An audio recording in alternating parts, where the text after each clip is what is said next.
অপেক্ষার প্রহর। কলমে ফাতেমাতুজনৌসি। সূচনা পর্ব। গরম খুন্তি হাতে চেপে ধরতেই চিৎকার করে উঠল সীমাত। হাতে একটা দাগ পড়ে গেছে। ব্যথায় শরীর কেঁপে উঠে। গায়ে জোর থাকাতে আরো বাজে অবস্থা হয়। দু চোখ ফেটে অশ্রু গড়ায়। আহ বলে আহত নাদ করে উঠে মেয়েটা। সীমাতের আহত নাদে আরো বেশি রেগে গেলেন বিলকিস। সীমাতের চুল মুঠি করে ধরলেন, বা এন্দি। সকাল বিকাল পড়ে পড়ে ঘুম। তোর মা সব কাজ করব? ব্যথা পাচ্ছি আম্মা। বা এন্দি তোর কোন কালের আম্মা আমি? উঠো, কাজ কর। বাপে মরছে তো বহুদিন হলো তবু ওর শোক পালন গেল না। উঠো বা এন্দি বাচ্চা। প্রচণ্ড ব্যথার শরীরে চুলের মুঠি ধরাতে নরক যন্ত্রণা অনুভব হয়। এদিকে হাতে খুন্তি ধরাতে ফোসকা পড়ে গেছে। অসহ্য যন্ত্রণায় আবারও আহত নাদ করে উঠে সীমাত। বিলকিস নিজের সর্বশক্তি দিয়ে ধাক্কা দেয় সীমাতকে। মেঝেতে পড়ে গিয়ে হাতে ব্যথা পায় সীমাত। ফোসকা পড়া স্থানে আঘাত লাগায় আরও ব্যথা অনুভব হয়। মুখ দিয়ে অনিচ্ছায় আহত নাদ বেরিয়ে আসে। সেই আহতনাদ বিলকিসের কানে আসতেই বলেন, বা এন্দির বাচ্চা, নাটক করছো। এইটুকু ফোসকা পড়াতে রংবাজি শুরু করছস। উঠো বা এন্দি। সীমাতের শরীরে লাথি মেরে চলে যায় বিলকিস।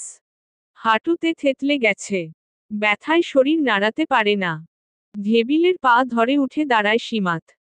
কোনো মতে চলে আসে বাইরে। এক পলক তাকিয়ে বিলকিস বলেন, রান্নাঘরে বাসন আছে। খালপাড়ে নিয়ে সব ধুয়ে নিবি আর শোন বাড়ির পেছনের উঠানে অনেক ময়লা জমছে সব পরিষ্কার করবি। আচ্ছা, আম্মা। রান্নাঘর থেকে বাসন নিয়ে খালপাড়ে যায় সীমাত। পাশের বাড়ির নতুন বউ সীমাতকে দেখে আফসোস করে ওঠে। আহা তোমার ভাগ্য অনেক খারাপ গো সীমাত। এমন নরকে পড়ে আছো কি করে আল্লাহই জানে। কি করব ভাবি। এই বাড়ি ছাড়া তো আর কোনো যাওয়ার জায়গা নেই আমার। কেন তোমার মামা বাড়ি নেই? মামা বাড়ি আছে তবে বড় মামা আর ছোট মামা আমাদের সাথে কোনো সম্পর্ক রাখেনি। কেন? আমার মামা বাড়ির অবস্থা সচ্ছল। বড় মামা আর ছোট মামার বেশ টাকা পয়সা থাকলেও মেজ মামার তেমন টাকা পয়সা ছিল না। সে বছর ধানের আড়তে বিশাল লস হয়। মেজ মামার অবস্থা তখন মরার মতো। আমার মা তখন নিজের ভাগের সম্পত্তি মেজ মামাকে দিয়ে দেয়। মেজ মামা সব সম্পত্তি বিক্রি করে ব্যবসা শুরু করে। তখন আবারও লসের ভাগে পড়তে হয় মামাকে। আমার বাবার সাথে মেজ মামার দ্বন্দ্ব বেঁধে যায়। কারণ বাবার সাথে মায়ের কথা হয়েছিল মেজ মামার ব্যবসা দাঁড়ালেই মেজ মামা সব সম্পত্তি ফিরিয়ে এনে দিবে। কিন্তু তখন তো এমনটা সম্ভব হয় না। তখন বড় মামা আর ছোট মামা ও সবার থেকে মুখ ফিরিয়ে নেয়। মেজ মামাকে সম্পত্তি দেওয়াতে তারা খুব ক্ষোভ প্রকাশ করে। সকলের সম্পর্ক ভেঙে যায়। মেজ মামার সাথে কোনো সম্পর্ক রাখতে দেয়নি বাবা। তারপর পাশের গ্রামে ছোট্ট একটা সংসার গড়ে মেজ মামার। তার কিছু দিন পরই মেজ মামার মেয়ে হয়। জুহির শরীর অসুস্থ থাকায় মেজ মামা সব বিক্রি করে যায় সদরে। তারপর আর কখনো ফিরে আসেনি। আর না আমাদের সাথে কোনো যোগাযোগ হয়েছে। তার বছর খানেক পর আমার মা মারা যায়। তখন আমার বয়স 8 বছর। মাস যেতেই বাবা বিয়ে করেন।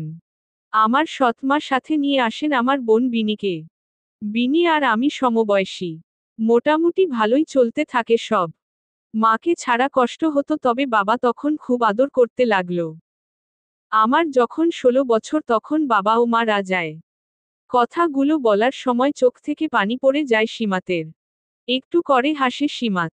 শিলা বলে, চাচা থাকতে ও কি তোমার সৎমা এমন করতো? করতো তবে বাবা মারা যাওয়ার পর অতিরিক্ত মারে। আগে অনেক কাজ দিত আমি যদি না পারতাম তাহলে বকা দিত। আর বাবার কাছে মিথ্যে নালিশ দিত। বাবা সেসব পাত্তা দিত না। তবে একদিন বাবা আমাকে খুব মেরেছিল কারণ আম্মা বাবাকে বলেছিল আমি নাকি পাড়ার কোনো ছেলের সাথে নষ্টি ফষ্টি করে বেড়াই। আহারে তোমার কপালটা সত্যিই খারাপ।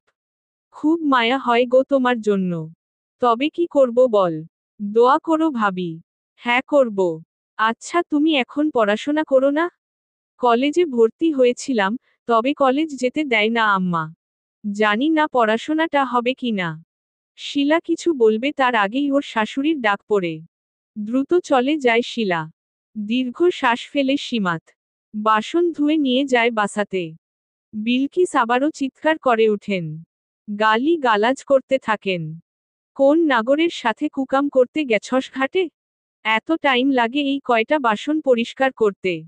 হারামজাদি, বেশ্যা! দুঃখিত আম্মা। বান্দির বাচ্চা, আগে পেছনের উঠান পরিষ্কার কর। আর শোন, বিনির মাথায় তেল দিয়া দিবি। কিন্তু আম্মা, বিনি তো তেল দিতে চায় না। তোর এত ভাবা লাগবো না। আমি যা বলছি তাই কর। আচ্ছা। ক্লান্ত দেহ নিয়ে ঘরে যায় সীমাত। বাসন রেখে দিয়ে ঝাড়ু নিয়ে যায় পেছনের উঠানে। বিশাল বড় বাগান ওদের। নানান ফলের গাছ। বেশ মোটা টাকা আসে প্রতি বছর। তবে এর এক অংশ সীমাতকে দেয় না বিলকিস। অর্ধেক টাকা রেখে দেয় বিনির জন্য। আর অর্ধেক টাকা দিয়ে নিজেদের জন্য এটা ওইটা কিনে আনে। কখনো সীমাতকে কিছু দেয় না। পুরনো নোংরা কাপড় জুটে সীমাতের কপালে। আগে অবশ্য এমন হতো না। তবে 5 বছর ধরে এমন হয়ে চলেছে। কারণ সীমাতের বাবা নাসিম আহমেদ সদরে কাজ করতেন তখন। তবে 1 বছর আগেই কারখানায় ভয়াবহ আগুন লেগে মারা যান তিনি। সেখান থেকে মাসিক ভাতা দেওয়া হয়, যা দিয়ে সংসার চলে। তাছাড়া গ্রামের জমি আর দোকানের টাকা সম্পূর্ণ জমা হয় বিনির জন্য। বাগানের এক পাশে কয়েকটা অপরাজিতা ফুলের গাছ লাগিয়েছে সীমাত। বহুদিন হলো যত্ন নেওয়া হয় না। অযত্নে বেড়ে উঠা গাছগুলো বেশ সুন্দর ফুল ফুটিয়েছে। বেশ ভালো লাগে সীমাতের। গাছের ফুলে হাত বুলায়। ঝুঁকে ফুলের গন্ধ নেয়। উঠার সময় চোখে পড়ে আম গাছের আড়ালে বিনিকে। গ্রামের মাতাল ছেলে মনসুরের সাথে ঘনিষ্ঠ অবস্থায়। সীমাতের আত্মা কেঁপে উঠে। বিনি একই ভুল করে চলেছে। মেয়েটার কোনো বিপদ হবে না তো, এই আশঙ্কায় বুক কেঁপে উঠে ওর। এগিয়ে যায় সেদিকে। সীমাতকে দেখে ঝটকা খায় বিনি। মনসুরের থেকে কয়েক হাত দূরে সরে যায়। হঠাৎ সীমাত আশায় যেন হতবুদ্ধি হারিয়ে ফেলে। সীমাতকে উদ্দেশ্য করে বলে, তুই এখানে? কাজ করছিলাম। তুই এখানে কি করছিস? দেখ বিনি, মনসুর ভাই মানুষটা ঠিকঠাক নয়। চলে আয়। কি বলতে চাচ্ছিস তুই? এই যে তুই মনসুর ভাইয়ের চালে পা দিয়েছিস, সেটা ভুল। চল, বাসায় যাবি। বিনি বুঝতে পারে সীমাত সবটা দেখে নিয়েছে। বিলকিস জানলে সর্বনাশ হয়ে যাবে। তৎক্ষণাৎ বুদ্ধি বের করে বিনি। চিৎকার করে বলে, মা ও মা, দেখে যাও এখানে কি হচ্ছে। কি করছিসটা কি বিনি? আম্মা এসব দেখলে বকবে তোকে। চুপ কর তুই। পাড়ার ছেলেদের সাথে নষ্টামি করে বেড়ানো হচ্ছে। আজকে তোর খবর আছে। বিনির কথাতে অবাক হয় সীমাত। মিথ্যে বলছে বিনি। সীমাত বলে, কি সব বলে যাচ্ছিস তুই? এটাই যে মনুষ্যর ভাইয়ের সাথে ঝোপের আড়ালে নষ্টামি করছিলি তুই। আর আমি স্বচক্ষে দেখেছি তা। বিনি, চুপ কর। মা ও মা, দেখে যাও আদরের দুলালি কি করেছে। বিনির চিৎকারে চলে আসেন বিলকিস। সীমাত বলে, বিনি, মিথ্যে বলছিস কেন? মা দেখ, এই দুলালি মনসুর ভাইয়ের সাথে নষ্টামি করছিল। আমি দেখে ফেলাতেই বলে আম্মাকে কিছু বলবি না। আমি তোমাকে ডেকেছি, তাই এখন বলছে আমি নাকি মনসুর ভাইয়ের সাথে নষ্টামি করছিলাম। মিথ্যে বলছিস কেন বিনি? আশেপাশে চোখ বুলিয়ে ঝাড়ু দেখতে পায় বিলকিস। সীমাতের শরীরে ঝাড়ুর আঘাত পড়তেই সীমাত চিৎকার করে ওঠে। জ্বরের শরীর, তার উপর একটু আগের ফোসকা পড়া হাতের ব্যথা। সব মিলিয়ে অসহনীয় যন্ত্রণা হয়। বিলকিস নিজের সর্বশক্তি দিয়ে মারে সীমাতকে। মনসুর মদ খাওয়া শরীরে ঢুলে। বিনি ইশারা করে চলে যেতে বলে। মনসুর চলে যায়। বিনি ব্যঙ্গ হাসে। মায়ের সাথে সাথে সে নিজেও সীমাতকে আঘাত করে। সীমাত বুঝতে পারে এ জীবনে অপেক্ষার প্রহর শেষ হবার নয়। মরণ বুঝি আজ ঘনিয়ে এল। সীমাত খুব করে চাচ্ছে আজ তার মৃত্যু হোক। এ যন্ত্রণা সে আর নিতে পারছে না। চোখ দুটো বন্ধ হয়ে আসে। মুহূর্তেই জ্ঞান হারিয়ে তলিয়ে যায় সীমাত। অপেক্ষার প্রহর 2। সীমাতের সমস্ত শরীর জুড়ে ব্যথা। সে বিছানা থেকে উঠতে পারছে না। এদিকে বিলকিস রেগে রুদ্রমূর্তি হয়ে আছেন। হাজার খানেক যন্ত্রণা নিয়েই উঠে পড়ল মেয়েটি। ধীরে ধীরে কাজ করতে লাগল। বিনি ঘরে বসে ফোন চাপছে। কিছু দিন পূর্বে তাকে ফোন কিনে দেওয়া হয়েছে। ঘর পরিষ্কার করছি। পাটা সরা। পা সরাল বিনি। কলপার থেকে পানি এনে ঘর মুছতে লাগলো সীমাত। জ্বরের শরীরে পানি যেন নরক যন্ত্রণা। গত দিন মার খেয়ে জ্ঞান হারিয়েছিল। তারপর তাকে পানি দিয়ে জাগানো হয়েছে। বিলকিসের মনে হয়তো তখন একটু মায়া জেগেছিল। তাই সেদিন কোনো কাজ করতে হয়নি। অথচ আজই মুক্তি নেই। সে ধীর স্থিরভাবে জায়গাটা পরিষ্কার করে ফেলল। তবে পুনরায় বিনি বাদামের খোসা ফেলল। ভেজা মেঝেতে মিশে রইল তা। বিলকিস তখন রান্না শেষ করে ঘরে এসেছেন। সীমাত কাজ শেষ করে গোসল করতে গিয়েছিল। হারা মজা দি কই গেছে? গোসলে গেছে মা। নবাবজাদি না। বিলকিসের দু চোখে আগুন। সীমাত গোসল করে সবে বের হয়েছে। তার কান ধরে টেনে আনলেন বিলকিস। কি করতেছিস তুই? একটা কাজ ঠিক মতো করিস না। সীমাত কিছু বলল না। তার শরীরের উত্তাপ ধীরে ধীরে বাড়ছে। তাই ব্যথাটা বেশি অনুভব হয়। আম্মা লাগছে। লাগার জন্যেই তো দিচ্ছি। ঘর পরিষ্কার করতে বলছিলাম না? করেছি তো। তাইলে মেঝে ভরা বাদামের খোসা কেন? বিনি ফেলেছে, আমি তো পরিষ্কার করেই গিয়েছিলাম। বিনি রুম থেকে তেড়ে এল। তার দু চোখে আগুন। মিথ্যে বলতেছিস কেন? মা, মা, জানো ও ইচ্ছে করে এমন করেছে। আমি? বিনি একটা ধমক দিয়ে বলল, চুপ কর তুই। মাকে সত্যিটা বলতেই হবে। মা জানো, ও আমার রুমে গিয়ে দেখেছে আমি ফোন চাপছি। তখন থেকে কেমন করে তাকাচ্ছিল। তারপরই ফোনটা হাতে নিয়ে বলল এটা ওকে দিয়ে দিতে। আমি দিব না বলেছি তাই বলেছে আমার রুম পরিষ্কার করবে না। সবটা শুনে বিলকিস চোখ মুখ কুঁচকে ফেললেন। সীমাত হতভম্ব। সে নিজের হয়ে সাফাই গাইবে সেই উপায়ও নেই। বিলকিস মরা কান্না জুড়ে দিলেন। এইটুকু সহ্য হয় নাই তোর? তোর বাপে মরছে পর থেকে কত কষ্ট করে সংসার চালাই। আর ওরে ফোন কিনে দিছি দেখে এই রকম করতেছস? এই জন্যেই বলে পরের মেয়ে পরই হয়। পেটের মেয়ে হতে পারে না কখনো। আরও কিছু কথা বলে চলে গেলেন বিলকিস। সীমাত দুঃখ পেল। বিনি সব সময় মিথ্যে বলে। আর বিলকিসও তা বিশ্বাস করেন। রাতে বিছানায় শুয়ে শুয়ে সীমাত ভাবছিল কি করে কলেজে যাবে। পরীক্ষা সামনে। অথচ তার কোনো বই কেনা হয়নি। ক্লাস তো দূরের কথা। সে একবার ভাবল কলেজের সিনিয়রদের পুরনো বইগুলো সংগ্রহ করবে। তবে সেটার জন্য তো কলেজ যেতে হবে। সারা রাত নির্ঘুম কাটালো সে। পড়াশোনার প্রতি ভালো লাগাটা বুঝি ভালো লাগাই থেকে যাবে। বিলকিস কি তাকে পড়তে দিবেন? জ্বর কমেছে বিধায় সকাল সকাল উঠে পড়ল সীমাত। তার দৈনিক কাজগুলো সেরে ফেলল। যাতে বিলকিস তাকে কাজের বাহানা দিয়ে কলেজ যেতে নিষেধ না করতে পারেন। 10টার দিকে কলেজে পৌঁছাল সে। মেধাবী ছাত্রী হওয়ায় কলেজের সামান্য যে খরচ সেটাও দিতে হবে না তাকে। তবে বই তো কিনে দিবে না কেউ। সে ঘুরে ঘুরে সিনিয়রদের সাথে যোগাযোগ করল। একটা মেয়ে তাকে পুরনো বই দিবে বলে জানালো। সীমাতের চোখে জল চলে এল। সে মেয়েটির সঙ্গে চলছিল। অমন সময় একটা গাড়ি পাশ দিয়ে চলে গেল। গতরাতে বৃষ্টি হয়েছিল। রাস্তাঘাটে পানি জমে আছে। সেটা লাগলো সীমাতের গায়ে। তার জামাটা নষ্ট হয়ে গেল। এখন খুব খারাপ লাগা কাজ করছে। কিছু সময় যেতেই একটি ছেলে বের হয়ে এল। সরি, আপনার জামাটা নষ্ট হলো। সীমাত কিছু বলল না। ছেলেটা একটা দীর্ঘশ্বাস ফেলে বলল, আপনার জামাটা পরিষ্কার করিয়ে নিবেন। এটা রাখুন। 500 টাকা হাতে ধরিয়ে দিয়ে চলে গেল ছেলেটা। সীমাত অবাক হয়ে তাকিয়ে। সে কি টাকা চেয়েছে? মেয়েটি তাকে পুরনো বই এনে দিল। তবে সমস্যা হচ্ছে এত বই নিয়ে যাওয়া সম্ভব না। হাতে তো টাকা নেই। তাই ভ্যানও নিতে পারবে না। তখনই মনে পড়ল ছেলেটার দিয়ে যাওয়া 500 টাকার কথা। কিন্তু সে এই টাকাটা ফেরত দিবে ভেবেছিল। তারপরই মনে হলো এখন বইগুলো নিয়ে যাওয়া দরকার। টাকার কথা পরে ভাবা যাবে।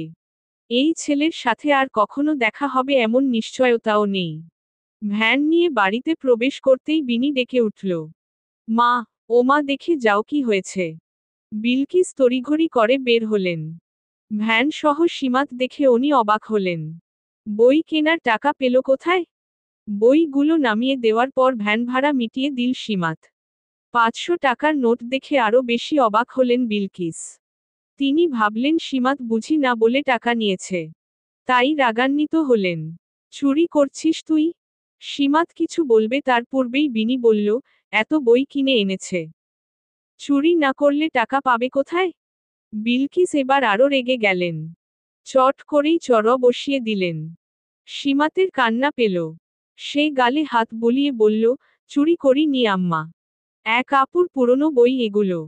বিলকিস এবার ভালো করে তাকালেন। সত্যিই পুরনো বই। তবে বিনি ছাড়ল না। 500 টাকা পেলি কোথায় তুই? নিশ্চয়ই চুরি করেছিস। সীমাত এই প্রশ্নের জবাব দিতে পারল না। বিলকিস টাকা পয়সা গুনে রাখেন না। তাই তিনি বিশ্বাস করলেন সীমাত টাকাটা চুরি করেছে। অথচ সীমাত বলছে সে নেয়নি। তবে কোথায় পেল সেটাও বলতে পারছে না। বিনি ওর খুচরো টাকাটা ছিনিয়ে নিয়ে গেল। সীমাতের দুঃখ হল। এই দুনিয়ায় সৎ মা আর বোন এমন কেন হয়? এরা কেন আপন হয় না? সেদিন খুব কান্না করল সীমাত। তার খুব খারাপ লাগছিল। বিদ্যুৎ চলে যাওয়ায় হারিকেন জ্বালিয়ে আনল। সেই আলোতে ওর মুখটা কেমন শুকনো দেখায়। হলুদ আলোয় শুকনো মুখটা দেখা যাচ্ছে। আয়না থেকে নজর সরাল সে। তারপর বই নিয়ে বসল। শেষ রাতে খুব বৃষ্টি হলো। বৃষ্টিতে ভেসে গেল চারপাশ। এক রাতের বৃষ্টিতেই বড় রাস্তায় পানি জমে গেছে। সীমাত মাছ ধরতে ভালোবাসে। আর এই পানিতে মাছও পাওয়া যায় খুব। সে বিলকিসকে বলে মাছ ধরতে গেল। বড় রাস্তা এসে দেখল কৃষ্ণচূড়া গাছ থেকে পানিতে ফুল পড়ে বিছিয়ে আছে। তার মন ভালো হয়ে গেল। সে ফুল কুড়িয়ে নিয়ে মাথায় দিল। তারপর পানিতে তাকালো। নিজেকে দেখতে আজ ভালো লাগছে। যখন সে মাছ ধরার জন্য ঝাঁকি জাল ঠেলবে তখনই দেখতে পেল সেদিনের সেই নীল গাড়িটা। রাস্তায় পানি উঠেছে দেখে গাড়িটা থেমে গেল। তারপর দুজন যুবক বেরিয়ে এল। এরা যে গ্রামের নয় তা বেশ বোঝা যাচ্ছে। সীমাত চোখ সরিয়ে নিল। টাকাটা ফেরত দিতে চেয়েছিল সে। লোকটার সাথে দেখাও হলো। তবে টাকা ফেরত দেওয়ার মতো টাকা তার নিকট নেই। Excuse me. সীমাত শুনেও না শোনার মতো করে রইল। ছেলেটা পুনরায় বলল, মিস শুনছেন? আপনি এখানে কি করছেন? সীমাত না তাকিয়েই বলল, মাছ ধরছি। ছেলেটা মুখ দিয়ে ওয়াও শব্দটি উচ্চারণ করল। একটু শুনবেন। সীমাত কথা বলল না। ছেলেটার সাথে থাকা অন্য ছেলেটা বলল, রেহান, এখানে শুধু শুধু সময় নষ্ট হচ্ছে। সে কথা বলতে আগ্রহী নয়। রেহান হেসে বলল, ব্রো ওয়েট। মিস একটু এদিকে আসবেন। সীমাত উঠল না। এবার ইয়াজ রাগান্বিত বোধ করছে। কথা তো বলছে না। দেখছিস না? দাঁড়াও না। থাক তুই। আমি যাচ্ছি। ইয়াজ চলে গেল। রেহান একটু এগিয়ে এসে বলল, মিস একটু সাহায্য প্রয়োজন। সীমাত এবার বলল, বলেন। বড় মসজিদে যাওয়ার অন্য কোনো রাস্তা আছে? সীমাত রাস্তা বলে দিল। রেহান হেসে থ্যাঙ্কস বলতে গিয়েই থেমে গেল। একটু মনে করে বলল, আপনি কি সেদিনের মেয়েটা? সীমাতের হৃদয় ধক করে উঠল। রেহান আরেকটু এগিয়ে বলল, আপনিই তো সে। এবার খুব অপ্রস্তুত বোধ করছে সীমাত। রেহান হয়তো আরো কিছু বলতো। তবে গাড়ির হর্ন বেজে উঠায় সে বলল, যাই হোক, বলার জন্য থ্যাঙ্কস। অপেক্ষার প্রহর 3। তেমন মাছ পেল না সীমাত। কিছু চুনোপুঁটি আর দুটো কই মাছ। মাছ রেখে সে গোসল করে নিল। গোসল শেষ করে খেতে বসার সময় দেখল কই মাছ দুটো বিলকিস আর বিনির প্লেটে ঠাঁই পেয়েছে। ওর খুব খারাপ লাগলো। মাছ খাওয়ার জন্য না, বরং নিজের প্রতি হওয়া অবিচারের জন্য। নিজের মা হলে নিশ্চয়ই এমনটা হতো না। চুনোপুঁটি দিয়ে ভাত খেল সীমাত। তারপর বারান্দায় বসল। এখন কিছুটা রোদ উঠেছে। চুলগুলো মেলে দিয়ে বসল সে। বিলকিস হাতের কাজ শেষ করে গোসল করে এলেন। প্রচণ্ড মাথা ব্যথা করছে। সীমাত, একটু আয় তো। সীমাত উঠে এল। বিলকিস খাটে আধশোয়া হয়ে বসেছে। মাথায় মালিশ করে দে। বিলকিসের কথা মতো মালিশ করতে লাগলো সীমাত। অন্যদিকে বিনি কানের সামনে গান বাজাচ্ছে। অন্য ঘরে যা। বিনি বিরোধ করে বলল, নেটওয়ার্ক পাওয়া যায় না।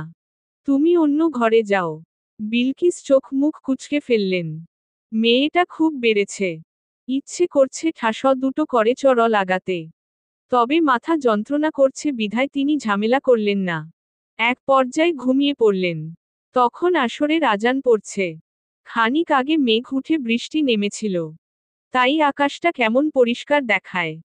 দু চোখ মেলে দিয়ে দৃশ্যটি দেখে নিল সীমাত। উঠানে তার লাগানো জবা ফুল গাছ।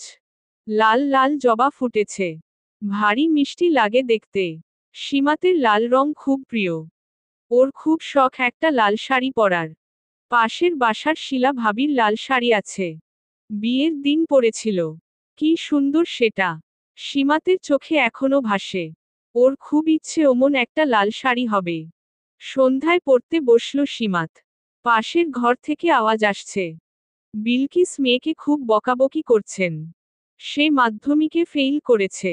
এদিকে সীমাত কলেজে পড়ছে। বই কেনার টাকা নেই দেখে পুরনো বই নিয়ে এসেছে। বকা খাওয়ায় বিনির খুব রাগ হলো। সে রাতের আধারে সীমাতের সমস্ত বই ছিঁড়ে ফেলল।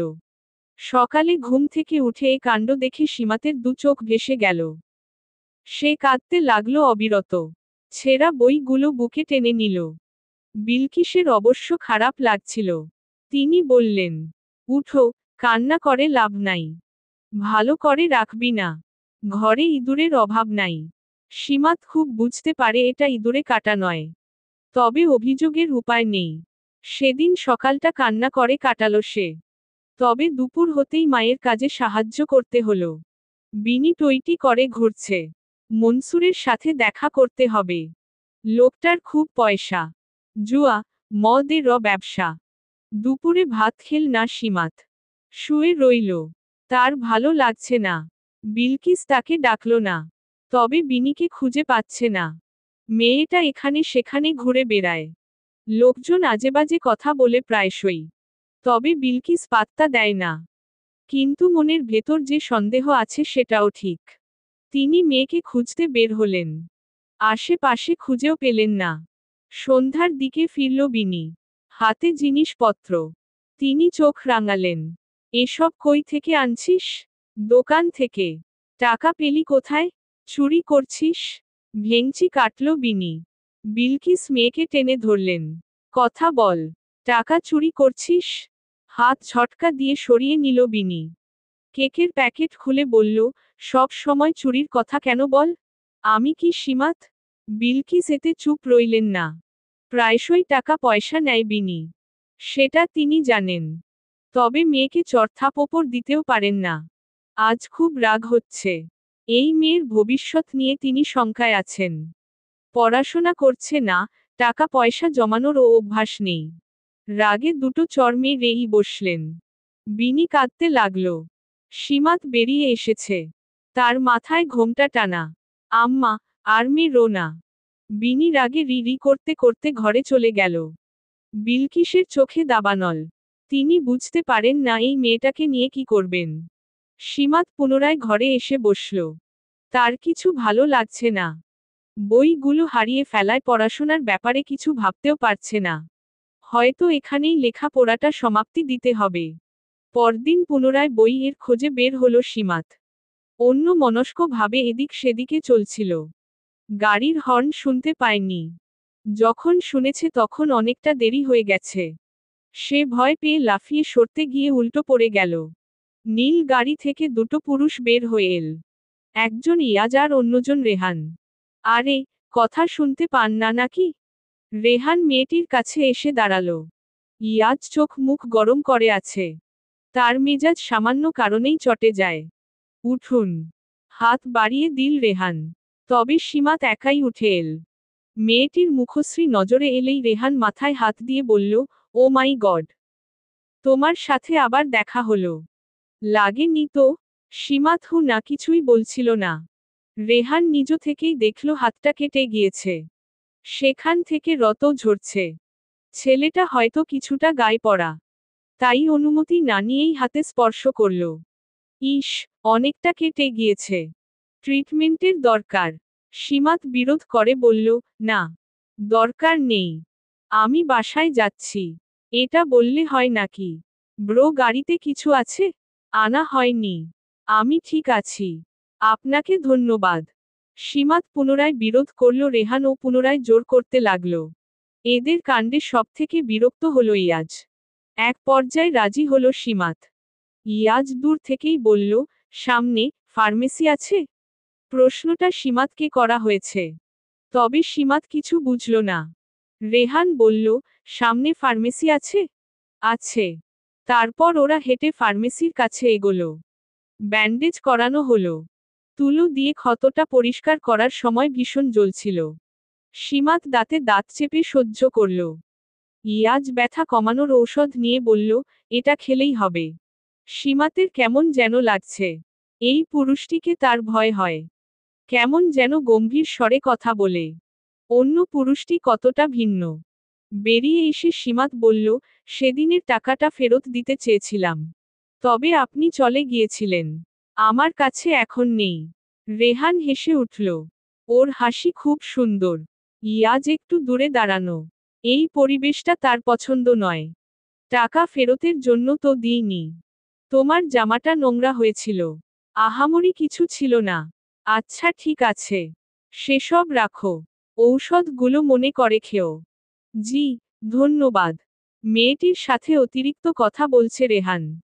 ইয়াজ একটু কঠিন স্বরে বলল, রেহান লেট হচ্ছে। সেদিন ওইটুকুতেই শেষ হলো ওদের কথা। সীমাত বাড়ি ফিরে দেখল বিনি বারান্দায় শুয়ে ফোন চাপছে। আর মিটিমিটি হাসছে। সে সেদিকে আর তাকালো না। ঘরে এসে বসে রইল। মাথায় যন্ত্রণা হচ্ছে। বইগুলো হয়তো আর পাওয়া হবে না। টাকা ছাড়া কেউ তার পুরনো বইও দিতে চায় না। অথচ ওর কাছে সামান্য টাকাও নেই। অপেক্ষার প্রহর 4। অনেক খুঁজে পুনরায় বই এনেছে সীমাত। তবে এবার বই আনতে তার ভীষণ রকমের কষ্ট হয়েছে। পাশের গ্রামে কলেজ থাকায় সেখানে হেঁটেই চলাফেরা করেছে। তবে এতগুলো বই নিয়ে আসাটা খুব কষ্টের। সে হাঁপিয়ে গিয়েছে। তাকে পানি দেবার মতো কেউ নেই। অথচ বিনি পাশেই বসে আছে। নিজ থেকে উঠেই পানি আনল সীমাত। বিনি ইদানিং ওকে আরও দেখতে পারে না। নিজের ঘরে বইগুলো রেখে কাজে লেগে পড়ে সীমাত। বিকেলে পাশের পাড়ায় যাবে।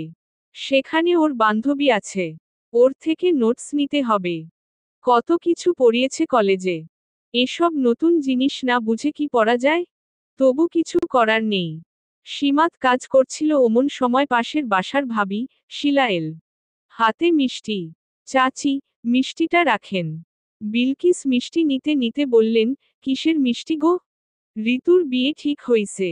তা, ছেলে কি করে? শহরে চাকরি করে। ও, ভালোই তো। শিলা বেশি কিছু বলল না। সীমাতের কাছে এল। সীমাত তখন সবজি কাটছে। বই পেয়েছ? হ্যাঁ ভাবি। বিনি ভীষণ মনোযোগে ফোন চাপছে। শিলা আঁচল থেকে 1000 টাকা বের করে বলল, এটা রাখো। ছি, ছি, আমি এটা রাখতে পারবো না ভাবি। রাখো, কাজে লাগবে। না ভাবি। আরে রাখো বোন। সীমাত কিছুতেই রাখবে না। শিলা দীর্ঘশ্বাস ফেলল। এটা রাখতে পারতে সীমাত। সীমাতের খুব লজ্জা লাগছে। ও নত হয়ে বলল, প্রয়োজন পড়লে তোমার কাছে যাব ভাবি। এখন রাখতে পারবো না। আচ্ছা ঠিক আছে। শিলা কিছু সময় বসে থেকে চলে গেল। সীমাত সবজি কেটে বিলকিসের কাছে দিয়ে আসল। তারপর উঠান ঝাড়ু দিতে লাগল। বিনি কলা খেয়ে খোসাটা এদিকে ফেলল। যা লাগলো সীমাতের শরীরে। সীমাত পেছনে ফিরে বলল, এভাবে না ফেলে কাছে এসেও তো ফেলা যায় বিনি। ভেংচি কাটল বিনি। সীমাত কিছু বলল না। এই মেয়েটাকে কিছু বলেও লাভ নেই। ভাত রান্না শেষ হয়েছে। বিনির খুব খিদে পেয়েছে। সে দুবার চেঁচামেচি করল। এত খাই খাই না করে কাজে হাত লাগা। আমি কেন কাজ করব? কাজ করলে আমার হাত নষ্ট হবে না? বিরক্ত হলেন বিলকিস। দ্রুত রান্না চাপিয়ে বললেন, সীমাত, মরিচ গাছে দেখ তো মরিচ হয়েছে কিনা। আর বাগান থেকে কিছু ফল নিয়ে আয়। সীমাত ঝাড়ু রেখে মরিচ এনে দিল। তারপর লাঠি আর বালতি নিয়ে গেল বাগানে। বিশাল বাগানটায় রকমারি ফল রয়েছে। কোনো কালেই ফল কিনতে হয় না ওদের। বিনিও ওর পেছনে পেছনে এসেছে। সীমাত এক পলক তাকিয়ে বলল, তুই কেন এলি? কেন আসতে পারি না? বাগান কি তোর একার? একদিকে বাগানটা ওর একারই। বিনি তো ওর বাবার সন্তান নয়। তবু ও কিছু বলল না। বিনি একটা পেয়ারা নিয়ে খেতে লাগল। সীমাত বিভিন্ন ফল পেড়ে নিচ্ছে। সীমাত পুরো সময় ওর পেছনে পেছনে ঘুরল। এক পর্যায়ে সীমাত বিরক্ত হল। কি? বিনি কিছু বলল না। সীমাত ফলগুলো তুলে নিয়ে চলে যাবে অমন সময় বিনি বলল, মা কাল নানা বাড়ি যাবে। তুইও যাবি? আমি কেন যাব? যাবি না কেন? সীমাত কিছু বলল না। বিনি ওর বাহু টেনে বলল, বল কেন যাবি না? তারা আমায় পছন্দ করে না। শোন, তুই যাবি।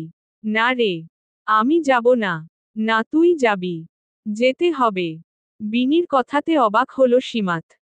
হুট করে এই মেয়ে এমন কেন বলছে? কি হলো বল যাবি।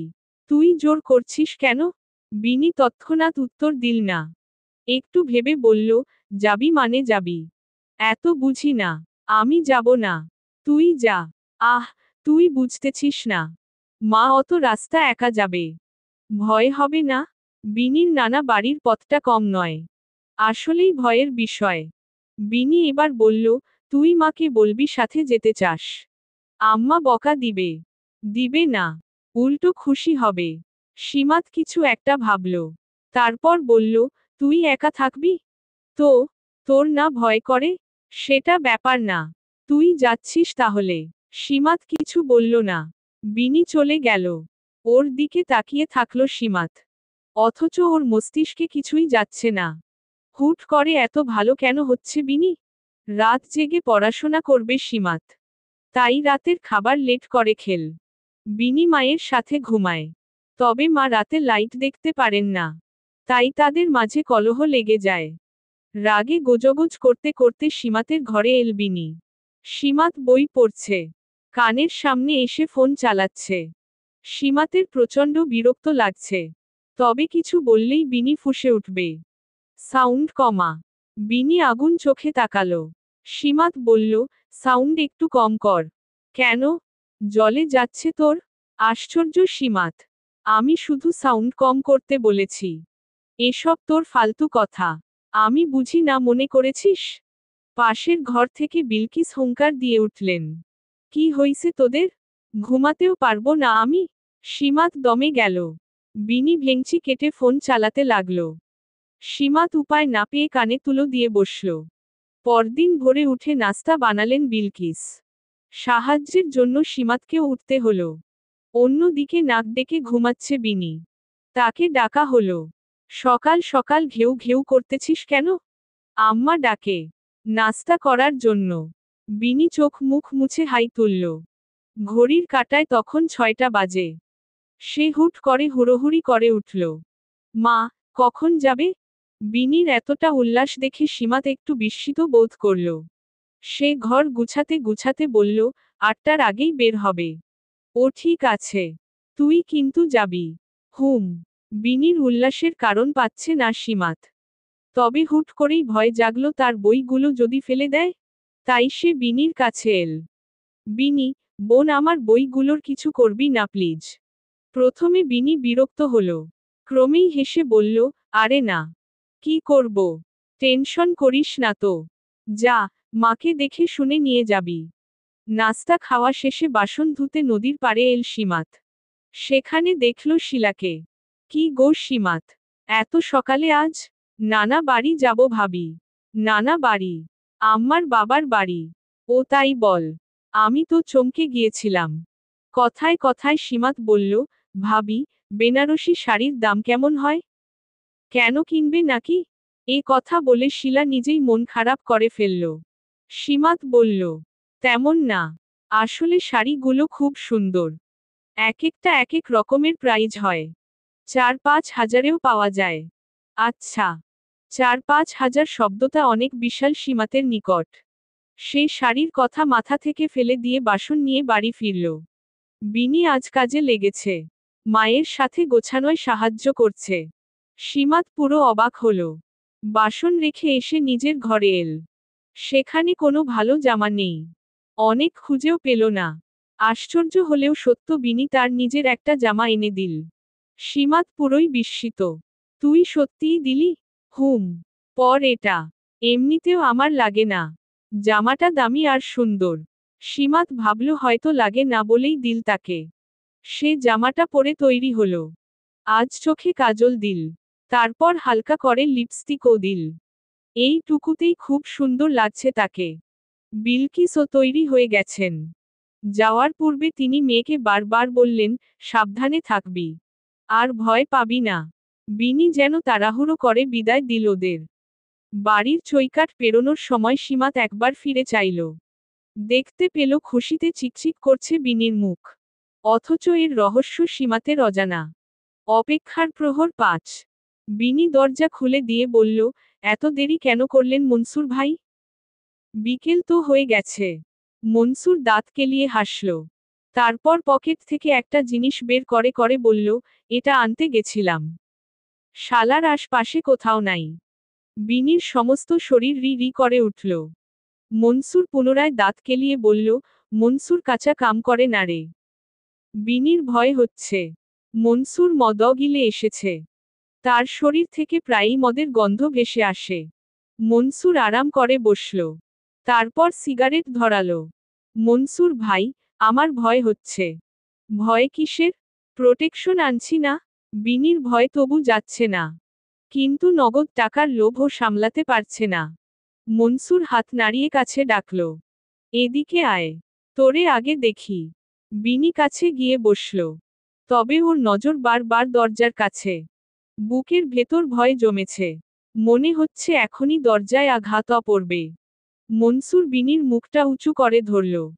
ওর নজর ভালো না। বিনি হাতটা সরিয়ে বলল, আমি পারবো না মনসুর ভাই। আপনি চইলা যান। মনসুর মেয়েটিকে টেনে ধরল। তারপর বলল, ভয় পাইতেছিস কেন? জানি না। এসব ঠিক হবে না। ঠিক না হওয়ার কি?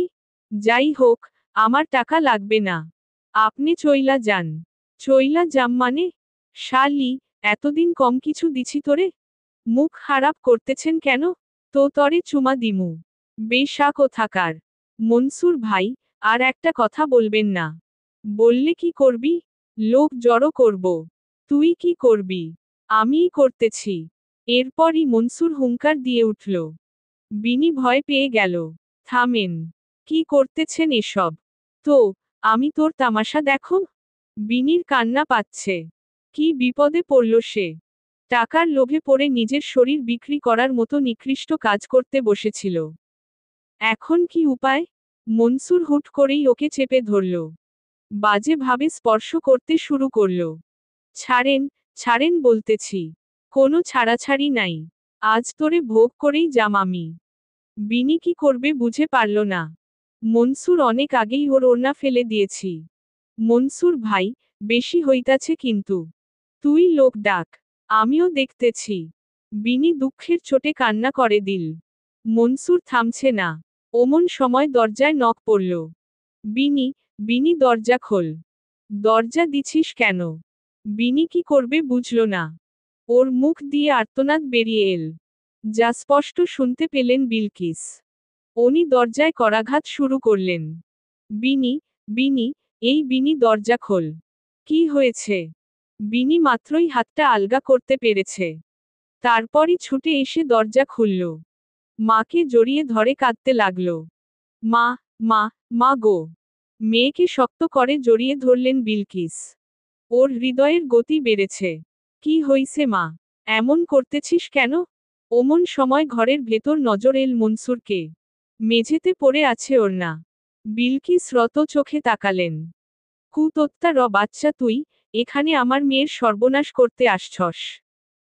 চিল্লাচিল্লির মধ্যে লোকজন জড়ো হয়ে গেল। বিনি কি করবে বুঝতে পারছে না। মনসুর ভাবলেশহীন। সে আনন্দ নিয়ে সিগারেট ফুঁকছে। বিলকিস ইশারায় বিনিকে অন্য ঘরে নিয়ে যেতে বলল। সীমাত লেট করল না। তৎক্ষণাৎ নিয়ে এলো কে। পানি এনে দিল। মাথায় হাত বুলাচ্ছে এখন। তোকে বলেছিলাম ওনার সাথে যোগাযোগ না রাখতে। তুই শুনলি না আমার কথা। বিনি কথা বলল না। পানিটা খেল। ওড়না এনে দিল সীমাত। কিছু হয়নি বোন। তুই শান্ত হ। বিনি এবার ও নিশ্চুপ। ওর মাথায় কিছু আসছে না। এখন কি হবে এটাই বুঝতে পারছে না। ওদিকে কি হচ্ছে কে জানে। হঠাৎই উঠে এলো। মনসুর তখনও পায়ের উপর পা তুলে বসেছে। বিনি এবার বিলকিসকে জড়িয়ে ধরল। এখানে কেন এসেছিস মা? ঘরে যা। মা, মা এসব সীমাত করেছে। সীমাত তাই ইচ্ছে করে তোমার সাথে গিয়েছে মা। বিলকিস একটু চুপ রইলেন। বিনি পুনরায় বলল, বাগানের ঘটনা মনে আছে মা? ও কেমন মিথ্যে বলেছিল। তুমি মেরেছিলে সেই জন্যেই এমনটা করেছে মা। মনসুর ভাইকে ও পাঠিয়েছে মা। মনসুর হেসে চলেছে। এই মেয়েটা কত ধরনের মিথ্যে বলতে পারে তা ওর জানা আছে। তবে ও কিছু বলছে না। মজা দেখছে। বিলকিস এবার সবটা মিলিয়ে নিলেন। বিনির কথা অক্ষরে অক্ষরে মিলে যাচ্ছে। তিনি প্রচণ্ড আক্রোশে সীমাতের ঘরে এলেন। সীমাত বইপত্র গুছিয়ে রাখছিল।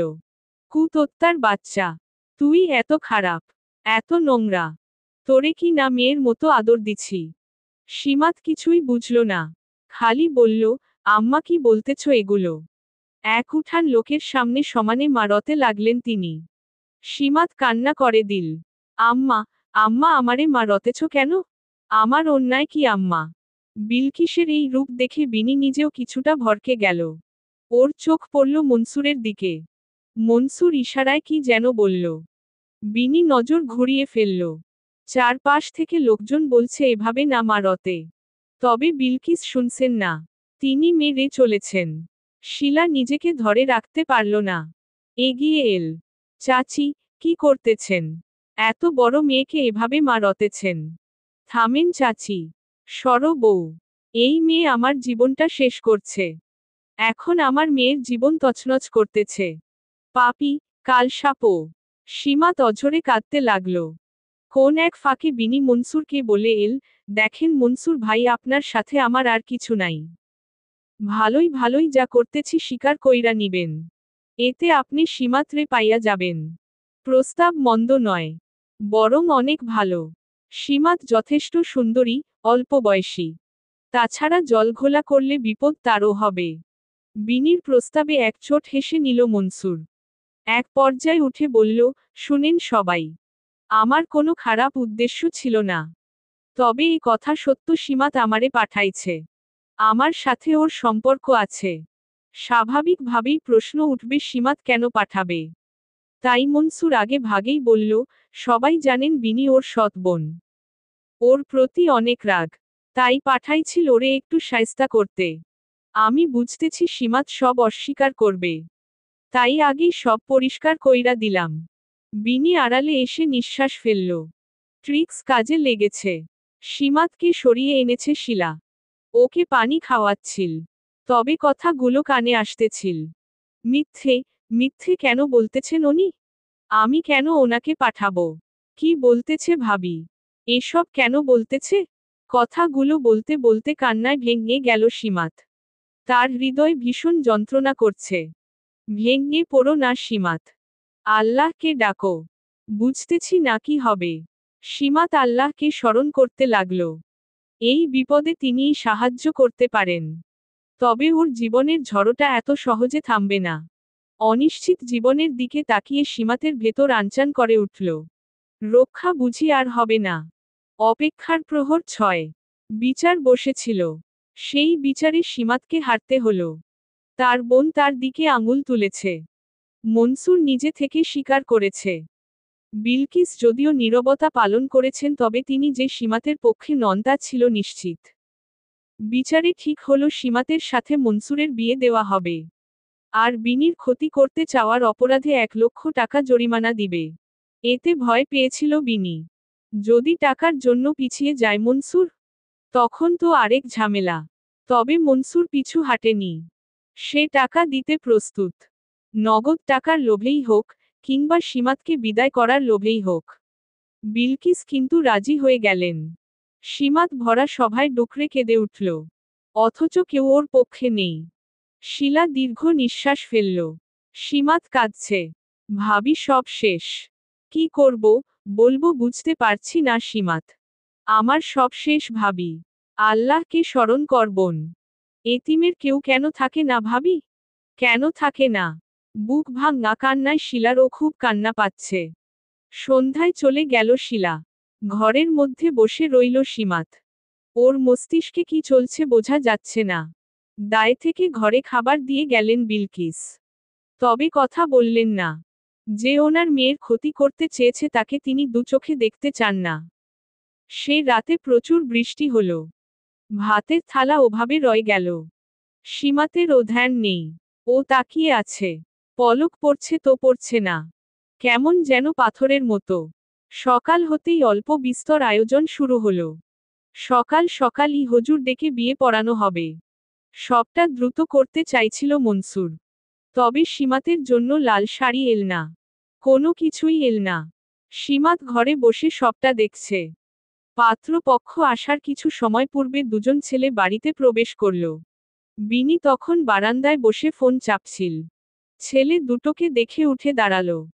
এরা কি ছেলে পক্ষ? মনসুরের কোনো আত্মীয় কি এত সুন্দর, স্মার্ট হতে পারে? বিনির মাথায় এল না। ততক্ষণে বিলকিসও চলে এসেছেন। ছেলে দুটোকে আপাদমস্তক দেখে বললেন, কে তোমরা? ছেলে পক্ষের কেউ? আশেপাশে কিছু মানুষজন ছিল। কিছু আয়োজন চলছে বোঝা যাচ্ছে। রেহান হেসে বলল, দুঃখিত। এখানে কি অনুষ্ঠান চলছে? হ্যাঁ, কিন্তু তোমরা? আমি রেহান। এটা তো নাসিম আহমেদের বাড়ি। জি। তাকে একটু ডেকে দিবেন? সে মারা গেছেন 1 বছর হলো। কিন্তু তোমরা কেন খোঁজ করতেছ? কিছু দরকার ছিল। আপনি কে? আমি ওনার বউ। ও, সীমাত এখানেই তো থাকে? সীমাতের নাম শুনে চমকে গেলেন তিনি। একটু অস্বস্তি নিয়ে বললেন, হ্যাঁ। কিন্তু কে তোমরা? এত খোঁজ নিতেছ কেন? ওকে একটু ডেকে দিন। পরিচয় দেও আগে। ওকে একটু ডেকে দিন। তারপর বলছি। কথার এক পর্যায়ে বরযাত্রী বাড়ির ভেতর প্রবেশ করল।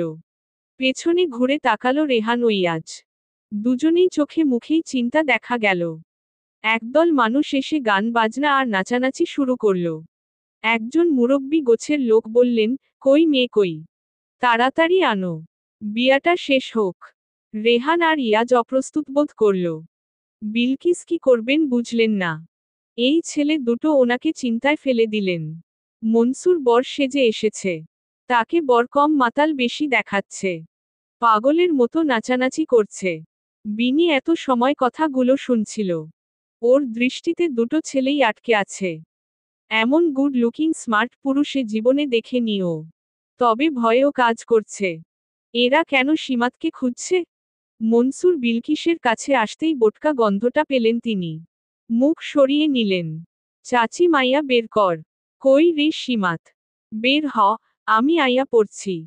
সীমাতের নাম শুনে চমকে উঠল রেহান ও ইয়াজ। চট করেই ধরে ফেলল বিষয়টা। এই ছেলের সাথে সীমাতের বিয়ে হচ্ছে? রেহান এবার বিচলিত হল। ঘরের কাছে এসে ডাকতে লাগল। সীমাত, সীমাত, বেরিয়ে আসো। কোথায় তুমি?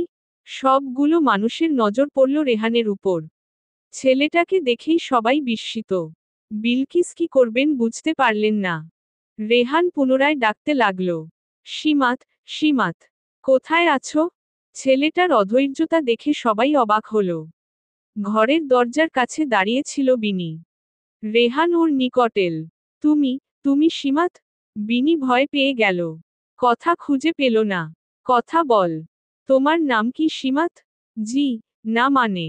সীমাত কোথায়? বল, কি হলো? বলছো না কেন? ধমকে কেঁপে উঠল বিনি। সকলে কানাঘুষা শুরু করেছে। ইয়াজ উঠে এল বারান্দায়। রেহান, এমন করছিস কেন? আরে ভাই, দেখো, এরা কি করছে? ওই মাতালটার সাথে ওর বিয়ে দিচ্ছে। রেহানের চিন্তাটা সকলের নজরে এল। ও আবার ডাকতে লাগল। ইয়াজ ওকে চুপ করতে বলে বিলকিসের কাছে এল। সীমাতকে ডেকে দিন। ওর সাথে আমাদের দরকার আছে। বিলকিস ঘরের কাছে এসে সীমাতকে ডাকলেন তবে মেয়েটি আওয়াজ করল না। রেহান ধৈর্য হারিয়ে ঘরে প্রবেশ করল। সীমাত উল্টো হয়ে বসেছিল। হাঁটুতে মুখ রাখা। কোনো কথা ছাড়াই মেয়েটাকে দুহাতে দাঁড় করিয়ে নিল রেহান। চিন্তা নেই। ভয় পেও না। আমি তো এসে গেছি। সবটা সবার মাথার উপর দিয়ে যাচ্ছে। সীমাত একটু চমকে তাকালো। তারপর দেখতে পেল রেহানকে। রেহান ও ওকে দেখতে পেল। তুমি? সীমাত নিজেও কথা হারিয়ে ফেলল। ইয়াজ এসে মেয়েটিকে দেখে অবাক হল। সবটা সামলে বলল, কথা বাড়ানোর দরকার নেই। উঠে আয়। এরই মধ্যে মনসুর সহ সকলে ঘরের কাছে এসে দাঁড়াল। রেহান সকলের দিকে অগ্নি দৃষ্টি নিক্ষেপ করল। তামাশা হচ্ছে? একটা মাতালের সাথে ছোট্ট অনাথ মেয়েকে বিয়ে দিচ্ছেন আপনারা? রেহান নিজেকে ধরে রাখতে পারছে না। ও চেঁচাচ্ছে। সীমাত খোলা দৃষ্টিতে তাকিয়ে। সবটা মাথার উপর দিয়ে যাচ্ছে। মনসুর এবার কাছে এল। রেহানকে দেখে নিয়ে বলল, এই হিরো। কে তুমি? ওর বয়ফ্রেন্ড? ছেলেটাকে সহ্য হলো না ওর। কলার চেপে ধরে বলল, আমি যেই হই। তোকে বলার প্রয়োজন মনে করছি না। এবার বিলকিস কথা বললেন। তবে ওনার কণ্ঠ নামানো। তোমরা কে? ঝামেলা করতেছ কেন? আর সীমাতের পছন্দেই বিয়ে হচ্ছে। হেসে উঠল রেহান। সীমাতের দিকে তাকিয়ে বলল, ওর পছন্দে বিয়ে হচ্ছে? যদি তেমনই হতো তবে ওর চেহারার এই হাল কেন? বিলকিস এবার কথা খুঁজে পেলেন না। ইয়াজ চুপ থাকতে পছন্দ করে। এই ঝামেলা ভালো লাগছে না। ও বলল, কথা বাড়ানোর দরকার নেই। ওকে নিয়ে আয়। এবার সবাই বাধা দিতে লাগল। একটা মেয়েকে এভাবে নিয়ে যাওয়া সাধারণ বিষয় না। রেহান এবার উত্তর করল, আমি ওর কাজিন ব্রাদার। আশা করছি আর কারো কথা নেই। সীমাত সহ প্রায় সকলেই অবাক হল। রেহান সীমাতের নিকট এসে দাঁড়াল। আমি রেহান। মনে পড়ে আমায়? 10 বছর আগের কথা। তবে রেহান নামের মামাতো ভাইকে মনে আছে ওর। ও অস্পষ্ট করে বলল, মেজো মামার ছেলে? রেহান মাথা নাড়িয়ে হ্যাঁ বোঝালো। সীমাত অনেক মনে করেও 10 বছর পূর্বের সেই রেহান ভাইয়ের সাথে এই রেহানের মিল পেল না। ইয়াজ তারা দিল। সময় নষ্ট হচ্ছে। দ্রুত আয়। সীমাতকে বের করে আনা হলো। সকলের চোখে মুখে বিস্ময়। এবার কথা উঠল। এভাবে নিতে পারবে না ওরা। এক পর্যায়ে টাকা পয়সার কথাও উঠল। ইয়াজ এদের মানসিকতা দেখে অবাক হয়। সাধারণভাবেই ক্যাশ লাখ টাকা সাথে নিয়ে ঘুরে না ওরা। তবে হাতের কাছে 20,000 টাকা ছিল। সেটা বিলকিসের হাতে তুলে দেওয়া হলো আয়োজনের ক্ষতিপূরণ হিসেবে। আর লাখ টাকার চেক দেওয়া হলো মনসুরের হাতে। সবটা এত দ্রুত হলো যে কারোই বোধগম্য হলো না। শুধু দেখা গেল খানিক আগের এতিম মেয়েটির দুপাশে দুটি পুরুষ, যারা আগলে ধরেছে নুয়ে পড়া ফুলটিকে। অপেক্ষার প্রহর 7। পুরো সময় নীরবতা চলেছে। ইয়াজ গাড়িটা হঠাৎ করেই থামিয়ে দিল। তারপর ইশারা করল রেহানকে। রেহান পেছনে তাকিয়ে দেখল বাইরে দৃষ্টি দিয়ে আছে সীমাত। মেয়েটার চোখে মুখে ক্ষুধার যন্ত্রণা। খাবার আনতে গেল রেহান। লুকিং গ্লাসে মেয়েটিকে দেখা যাচ্ছে। চোখ মুখ ফুলে গিয়েছে। তবে শান্ত নির্মল চেহারা। ইয়াজ দৃষ্টি অবনত করে শুধাল, ওই ছেলেকে বিয়ে করতে চাও? মেয়েটি হয়তো শুনল না। ইয়াজ একটু অপমানিত বোধ করে। তার কথা গুরুত্ব সর্বস্থলে। একা হাতে কত কিছুই না সামলে চলেছে।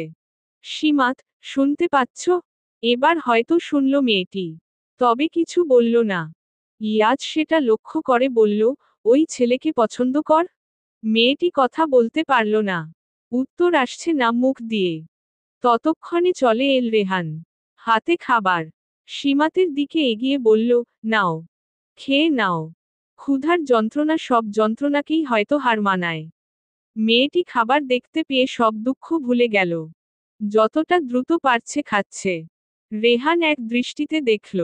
মেয়েটিকে খুব ছোট বেলায় দেখেছিল। সুন্দরী বলে ডাকত সে। অথচ সেই সুন্দরীর আজ কেমন হাল হলো। দুঃখে কান্না পাচ্ছে ওর। ছেলে বলেই হয়তো কাঁদতে পারল না। ইয়াজ গাড়ি চালাতে শুরু করেছে। অনেকটা সময় ড্রাইভ করে পৌঁছাল ওরা। ভেতরে নিয়ে যা। আমি গাড়ি পার্ক করে আসছি। সীমাতকে নামিয়ে নিল রেহান। ওর বিশাল হাতটা পেয়ে লুফে নিতে ভুল হয়নি মেয়েটির।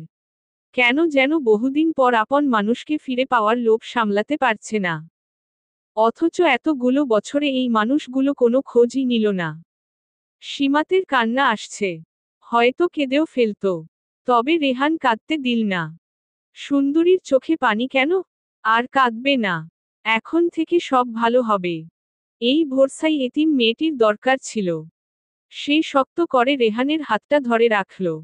এতে মুচকি হাসল রেহান। বাড়ির চৌকাঠ পেরোতেই একটি 17-18 বছর বয়সী মেয়ে ছুটে এল। নাম রুহি। রেহান ইশারায় বলল কাছে আসতে। রুহি কাছে এসেই সীমাতকে জড়িয়ে ধরল। অপরিচিত মেয়েটিকে চিনতে পারছে না সীমাত। মেজ মামার বড় কোনো মেয়ে ছিল কি? উহু না। যে ছিল তার বয়স এখন 12-13 হওয়ার কথা। কিন্তু ওরা তো শুনেছিল মেয়েটি বাঁচেনি। তবে একে? এই প্রশ্নের উত্তর খোঁজার পূর্বেই ড্রয়িং রুমে আরও মানুষ উপস্থিত হল। তবে একটি মুখ ব্যতীত আর কাউকেই চিনতে পারল না ও। রেহানের মা রুকসানা এসে ঝাপটে ধরলেন সীমাতকে। একদম বুকের সাথে মিশিয়ে নিবেন যেন। বহু দিন পর মা গন্ধ পাচ্ছে সীমাত। ওর চোখে জল নেমে এল। মুখ দিয়ে উচ্চারণ হলো মামিমা। ভদ্রমহিলা আবেগ ধরে রাখতে পারলেন না। মেয়েটিকে আরো শক্ত করে জড়িয়ে ধরলেন। তোর মনে আছে শিমু? মনে আছে আমাকে? সত্যিই মনে আছে মামিমাকে? কেন থাকবে না? তোমরা ভুলে গেলে কি হবে, আমি তো ভুলিনি। অভিমান খসে পড়ছে যেন। রুকসানা কিছু বললেন না। মেয়েটির মুখ টেনে নিয়ে চুমু খেতে লাগলেন। মাফ করে দে মা। এতটা কষ্টে আছিস সত্যিই জানতাম না। তোর বাবা আমাদের এতটা পর করল যে, থাক সেসব, তুই একটু রেস্ট কর। সন্ধ্যায় তোর মামা আসবে। অনেক কথা হবে। মেয়েটিকে রুমে নিয়ে আসা হলো। সীমাতের পছন্দ সম্পর্কে অবগত তিনি। তাই রান্নার তদারকি করতে গেলেন। রুহি এসে সীমাতকে সাহায্য করতে লাগল। কোথায় কি আছে সব দেখাতে লাগল। ফ্রেশ হওয়ার জন্য নিজের জামাও দিল। সব কেমন স্বপ্নের মতো। সীমাত যেন ঘোরে ডুবে। জীবন বদলে গেল তার। সত্যিই তার জীবনে সুখের বর্ষণ হচ্ছে, নাকি এর পেছনের ঘটনা আরো করুণ হবে। সীমাত জানে না, জানতেও চায় না। শুধু চাচ্ছে সময় থেমে যাক। আপন মানুষগুলো ফিরে আসুক। মায়া না করুক, অন্তত কেউ অবহেলার চোখে না দেখুক। ক্লান্তিতে ঘুমিয়ে পড়ল সীমাত। তাকে ডাকতে এসে ফিরে গেল রুহি। ডাইনিং এ বসে ফল কাটতে লাগল। এটা তার অভ্যাস। রকমারি ফল কাটতে পছন্দ করে সে। দিনের মোট আহারের বেশিরভাগ অংশতেই থাকে ফল। রুহি, ইয়াজকে ডেকে আনো। যাচ্ছি মা। রুহি হাত ধুয়ে চলে গেল। ভাইয়ের ঘরে এসে দেখল তার হ্যান্ডসাম ভাই শাওয়ার রোব পরে বসে আছে। মিটিমিটি হাসল রুহি। কি ব্রো, এভাবে কোনো মেয়ে তোমায় দেখলে পাগল হয়ে যাবে। দুষ্টু মেয়ে। আসলেই। ট্রাস্ট হয় না। জাস্ট আমার ফ্রেন্ডদের একটা সুযোগ দিয়ে দেখো। বুঝেছি, এসব ছাড়। এখন বল কি বলতে এলি? মা ডাকছে। লাঞ্চ করবে না? না, কাজ আছে। বের হব। মা রাগ করবে। না খেয়ে যেতে নেই। ইয়াজ উঠে গিয়ে ড্রেস পরে নিল। রুহি তখনও বসে। যা, আসছি। রুহি এবার গেল সীমাতের ঘরে। তাকে ডেকে দিয়ে গেল রেহানের ঘরে। ডাকাডাকির কাজটা সে খুব ভালো পারে। ডাইনিং এ বসে অস্বস্তিতে নুয়ে পড়ল সীমাত। গ্রাম্য জীবনে অভ্যস্ত সে। শহুরে কালচার তার জানা নেই। এত বড় বাড়িতে আগে কখনো থাকাও হয়নি। তাই ভেতরে ভেতরে ভয় যেন একটু বেশি। তবে স্বস্তি নিয়ে এলেন রুকসানা। তিনি মেয়েটির মাথায় হাত বুলিয়ে দিলেন। ইয়াজ নেমে আসতেই সকলের নজর পড়ল ওর দিকে। ছেলেটার পার্সোনালিটি মুগ্ধ করার মতো।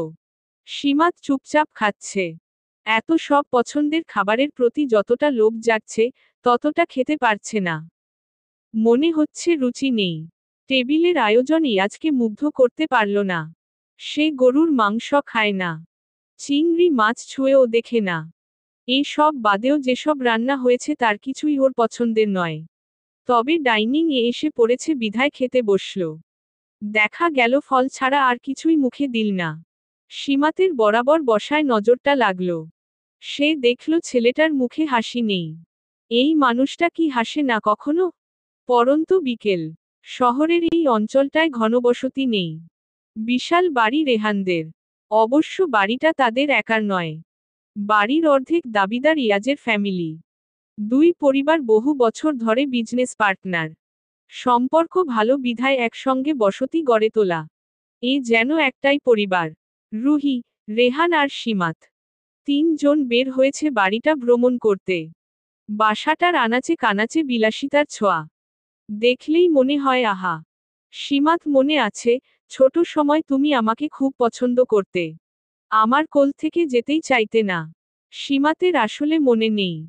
অনেক বছর আগের কথা। তবে রেহান ভাইকে মনে আছে তার, যার পিছু পিছু পুরো গ্রাম ঘুরত সে। সত্যি তো? মিথ্যে বলবো? রুহি দমে গেল।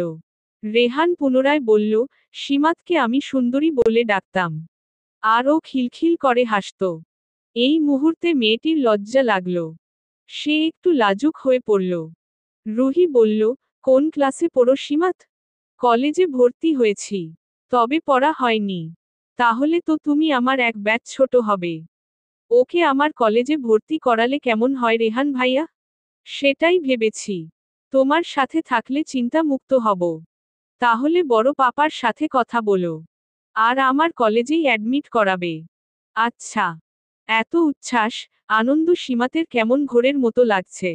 সে কিছুতেই কিছু মিলাতে পারছে না। সন্ধ্যায় বাড়ি ফিরলেন মেজ মামা আনিসুল রহমান। তিনি সীমাতকে দেখে আবেগঘন হয়ে পড়লেন। তবে সেটা কাউকে বুঝতে দিলেন না। সময়ের স্রোতে সীমাত অতটা সহজ হতে পারল না। শুধু তাকিয়ে রইল মামার দিকে। এই মামার পিঠে চড়ে মেলায় ঘুরেছে সে। পিঠের উপর কত ঘুমিয়েছে। এসব মনে হলেই ভেতরটা কেমন করে ওঠে। তখন প্রায় অনেক রাত। রুকসানা ঘুমিয়ে পড়েছেন কি না সেটা জানার জন্য আনিসুল বললেন, ঘুমিয়ে পড়লে? না। কিছু বলবে? হুম। রুকসানা এ পাশ ঘুরলেন। তারপর স্বামীর মুখের দিকে চাইলেন। চিন্তিত তুমি? না, তবে একটা বিষয় ভেবেছি। কি? সীমাত জীবনে অনেক কষ্ট করেছে। যদি আগে জানতাম, তাহলে আগেই নিয়ে আসতাম। সেটা নিয়ে কম তো দুঃখ করলে না। ওসব অতীত। মেয়েটা এখন ভালো থাকবে। হুম। সেটা তো থাকবেই। তবে আমি অন্য কথা ভেবেছি। কি? মেয়েটা পরের ঘরে কেমন থাকবে সেটা তো জানি না।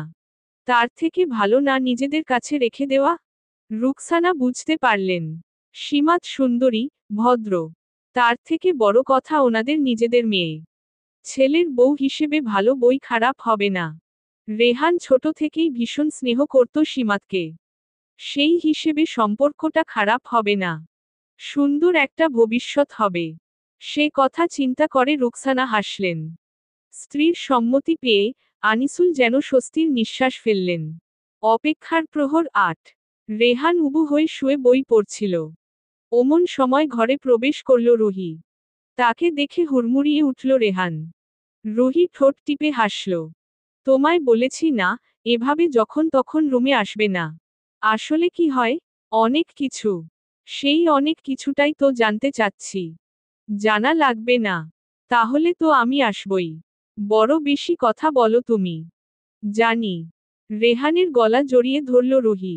রেহান চেঁচিয়ে উঠল। আরে, কি করছো? কি করলাম? দরজা খোলা না? কেউ দেখলে? দেখলে দেখবে।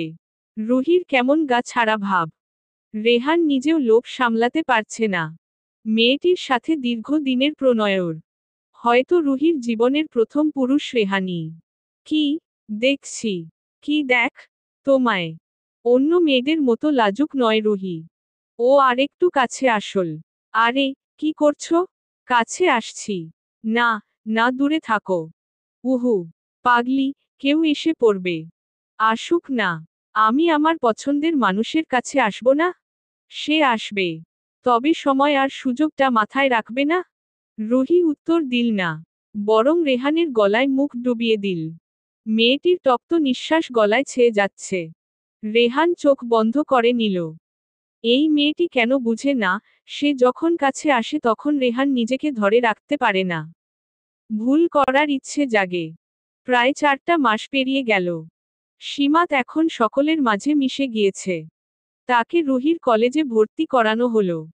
রুহির সাথে ওর বন্ধুর মতো সম্পর্ক। এখন সবটা ভালো যাচ্ছে। সেদিন ইয়াজের ফিরতে ফিরতে সন্ধ্যা হলো। হাতে বিজনেস সামলায় সে। পারফেক্ট শব্দটি ওর সাথে বড় ভালো যায়। রুহি শরবত এনে দিল। চিনি দিয়েছিস? উহু। শরবত তুলে নিল ইয়াজ। রুহি হলো বাড়ির সবচেয়ে আদরের। মেয়েটি সবার খোঁজ খবর রাখে। যেন এই সংসারের গিন্নি সে। ইয়াজ খানিক রেস্ট করে শাওয়ার নিয়ে নিল। রাতের খাবারটা সকলের একসাথেই করা হয়। ডাইনিং এ উপস্থিত ইয়াজ, রেহান, রুহি, সীমাত, ইয়াজের বাবা ইলিয়াস মাহমুদ। হেসেল সামলাচ্ছেন বাড়ির দুই গৃহিণী। একটু লেট করে এলেন আনিসুল। সে এসে দুঃখ প্রকাশ করলেন। ইলিয়াস হেসে বললেন, আরে বস তো। লেট হয়েছে তাই কি হয়েছে? খাবার পরিবেশন করে দিলেন দুই গৃহিণী। সীমাত নিচু হয়ে খাচ্ছে। এদিকে রুহি আর রেহানের মাঝে খুনসুটি চলছে। যদিও সবটা সকলের আড়ালে। অনেকটা সময় বসে রইলেন আনিসুল। তারপর ভাবলেন কথাটা এখনই বলা দরকার।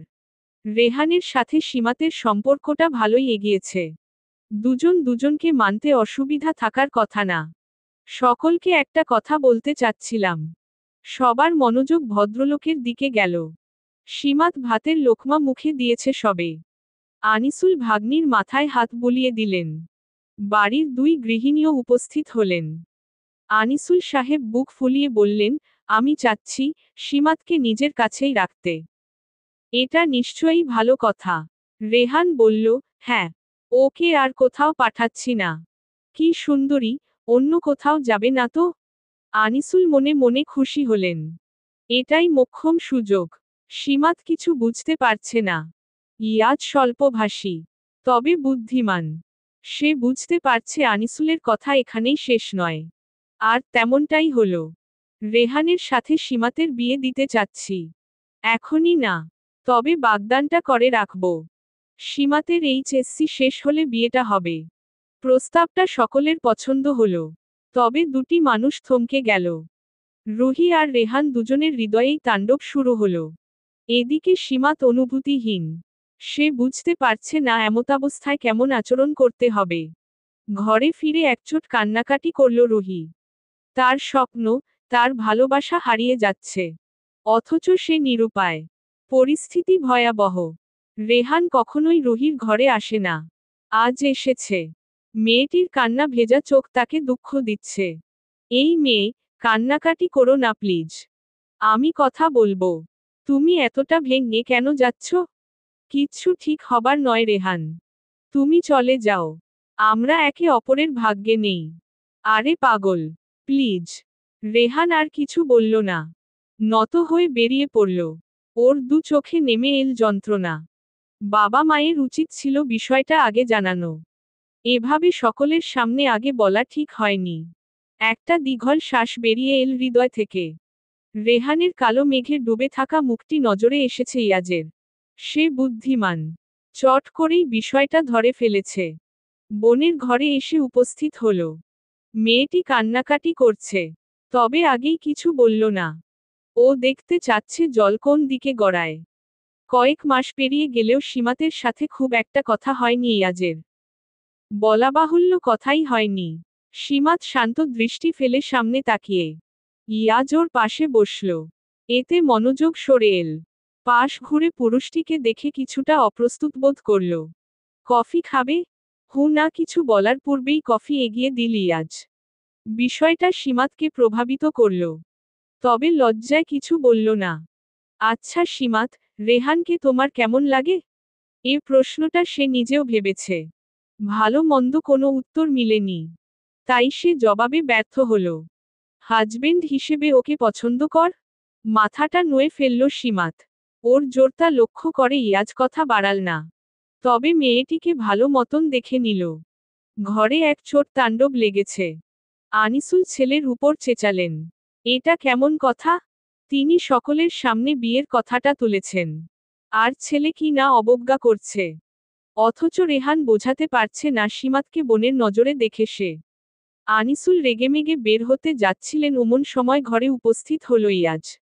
পুরুষটিকে দেখে খানিকটা ভীত হলেন আনিসুল। কথাটা শুনে ফেলল কি? আরে, ইয়াজ যে। আঙ্কেল আমি কিছু বলতে চাই। হ্যাঁ, বল। আচ্ছা বসো আগে। সাধারণত বিজনেস নিয়ে ইয়াজের সাথে আলাপ হয় আনিসুলের। তাই তিনি সেসবই ভেবে নিলেন। রেহান চলে গেল। ইয়াজ সে পথ থেকে নজর সরিয়ে বলল, রেহান সম্ভবত বিয়েটা করতে চাচ্ছে না। প্রশ্নটা শুনে আনিসুলের মুখটা শুকিয়ে এল। ছেলে মানুষ। হয়তো লজ্জা পাচ্ছে। বিষয়টা তেমন না। এবার আনিসুলের মুখটা কালো হতে শুরু করল। তিনি একটু কঠিন সুরেই বললেন, ও বললেই তো হবে না। আমি সবার সামনে বলেছি। তাছাড়া সীমাতের মা, মানে আমার বোন আমাদের জন্য অনেক করেছে। সে প্রতিদান দিতে ভুল করব না আমি। ওকে বিয়ে করতেই হবে। ভদ্রলোকের দিকে তাকিয়ে একটা নিঃশ্বাস ফেলল ইয়াজ। তারপর অনেকটা সময় কথা হলো। সে যখন বের হলো তখন রেহানের সাথে দেখা। চোখ মুখ লাল হয়ে গেছে। ব্রো, একটা কথা বলতে চাই। ইয়াজ বুঝতে পারল ছেলেটার এই অবস্থায় মানসিক সাপোর্ট প্রয়োজন। সেই জন্যেই বের হলো ওরা। রুহির ঘরের কাছে এসে থমকে গেল সীমাত। মেয়েটি কাঁদছে কেন? সে কি বলবে বুঝতে পারছে না। রুহি, তুমি কাঁদছ কেন?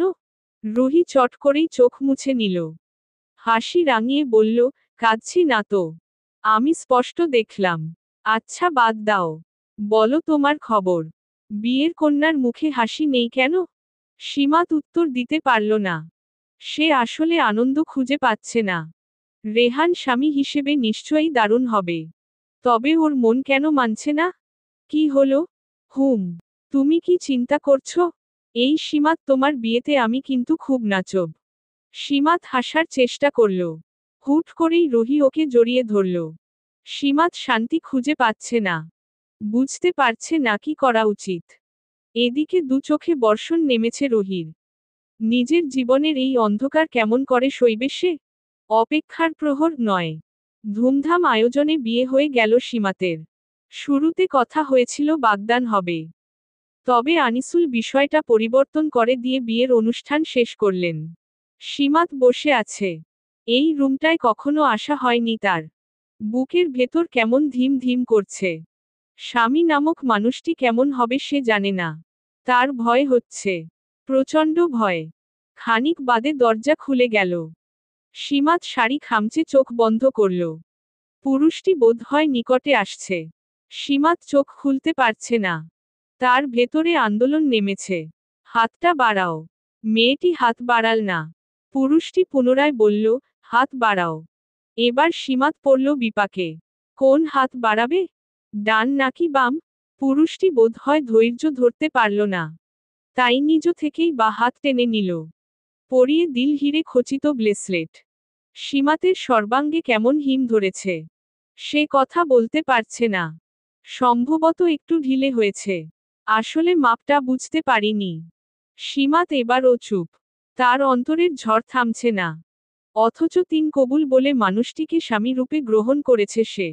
ইয়াজ কথা বলল না। ফ্রেশ হতে গেল। সীমাত এবার মুখ তুলে চাইল। পুরুষটিকে পেছনে থেকে দেখেই ওর শরীর কেমন কাঁপছে। চোখে নেমে এল ব্যথা। মানুষটি তাকে নিশ্চয়ই দয়া করেছে। চোখে মুখে পানি দিল ইয়াজ।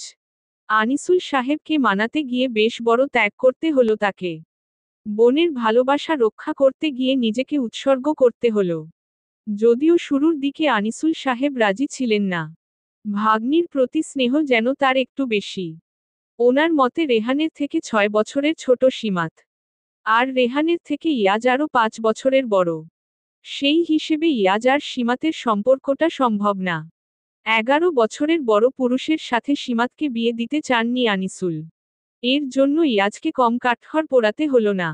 ভদ্রলোক ভাগ্নিকে নজর ছাড়া করবেন না। অন্য কারো সাথে বিয়েও দিবেন না। ইয়াজ চোখে মুখে পানি দিল। বিয়ের জন্য সেও প্রস্তুত ছিল না। ফ্রেশ হয়ে এসে দেখল সীমাত একইভাবে বসে। ইয়াজ একটু ধীর সুরে বলল, ভারী জামাকাপড় বদলে আসো। সীমাত কোনো কথা ছাড়াই উঠে গেল। ইয়াজ পরিপাটি হয়ে উঠতেই দেখল সীমাত বাথরুমের কাছে দাঁড়িয়ে। মেয়েটি ভয় পাচ্ছে। ওখানে দাঁড়িয়ে কেন? সীমাতের মাথা নত। সে পা দ্বারা মেঝেতে স্লাইড করছে। কিছু খাবে? দুদিকে মাথা নাড়াল সীমাত। সে খাবে না। ইয়াজ এগিয়ে এল। এক নজরে মেয়েটিকে দেখে নিল। স্ত্রী হিসেবে সীমাত নিশ্চয়ই সুন্দরী। তবে ওর সময়ের প্রয়োজন।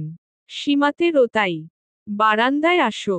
ইয়াজ এগিয়ে গেলেও সীমাত চলতে পারছে না। ওর দম বন্ধ হয়ে আসছে। এই মানুষটার সাথে সীমাত কখনোই ভালো মন্দ দুটো কথা বলেনি। আকাশে বিশাল চাঁদ। আজ নিশ্চয়ই পূর্ণিমা। সীমাত পাশে এসে দাঁড়িয়েছে। ওর উপস্থিতি বুঝেও কথা বলেনি ইয়াজ। মেয়েটির মনে সংশয়। ইয়াজ কি তাকে প্রত্যাখ্যানের কথা বলবে?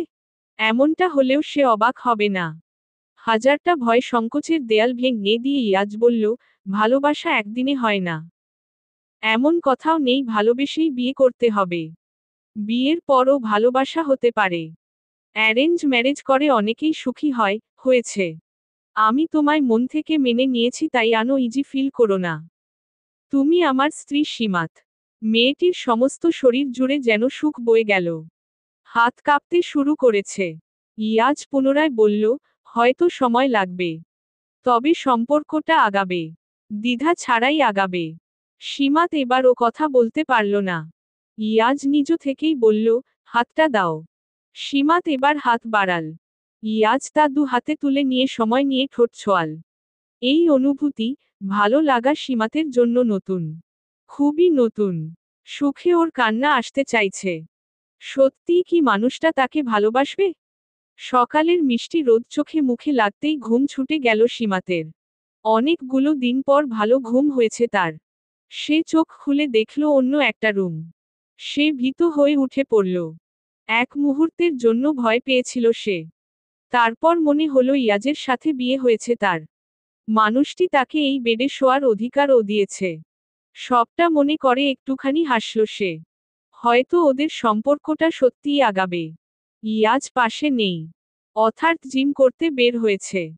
শরীরচর্চায় ভীষণ মনোযোগ তার। ও বারান্দায় এসে দাঁড়ালো। এখান থেকে পুরো বাসাটার দারুণ ভিউ পাওয়া যায়। একটু চারপাশে নজর বুলাতেই ইয়াজকে দেখা গেল। ছেলেটা পুশ আপ করছে। উন্মুক্ত পিঠ। বাহুগুলো দেখা যাচ্ছে। সীমাতের ভেতর থেকে অনুভূতি এসে গেল। সে নজর সরিয়ে নিল। পুনরায় ভাবল, মানুষটা তার স্বামী। তাই আবার চাইল। দেখতে লাগলো মন ভরে। মাত্র কিছু ঘন্টা।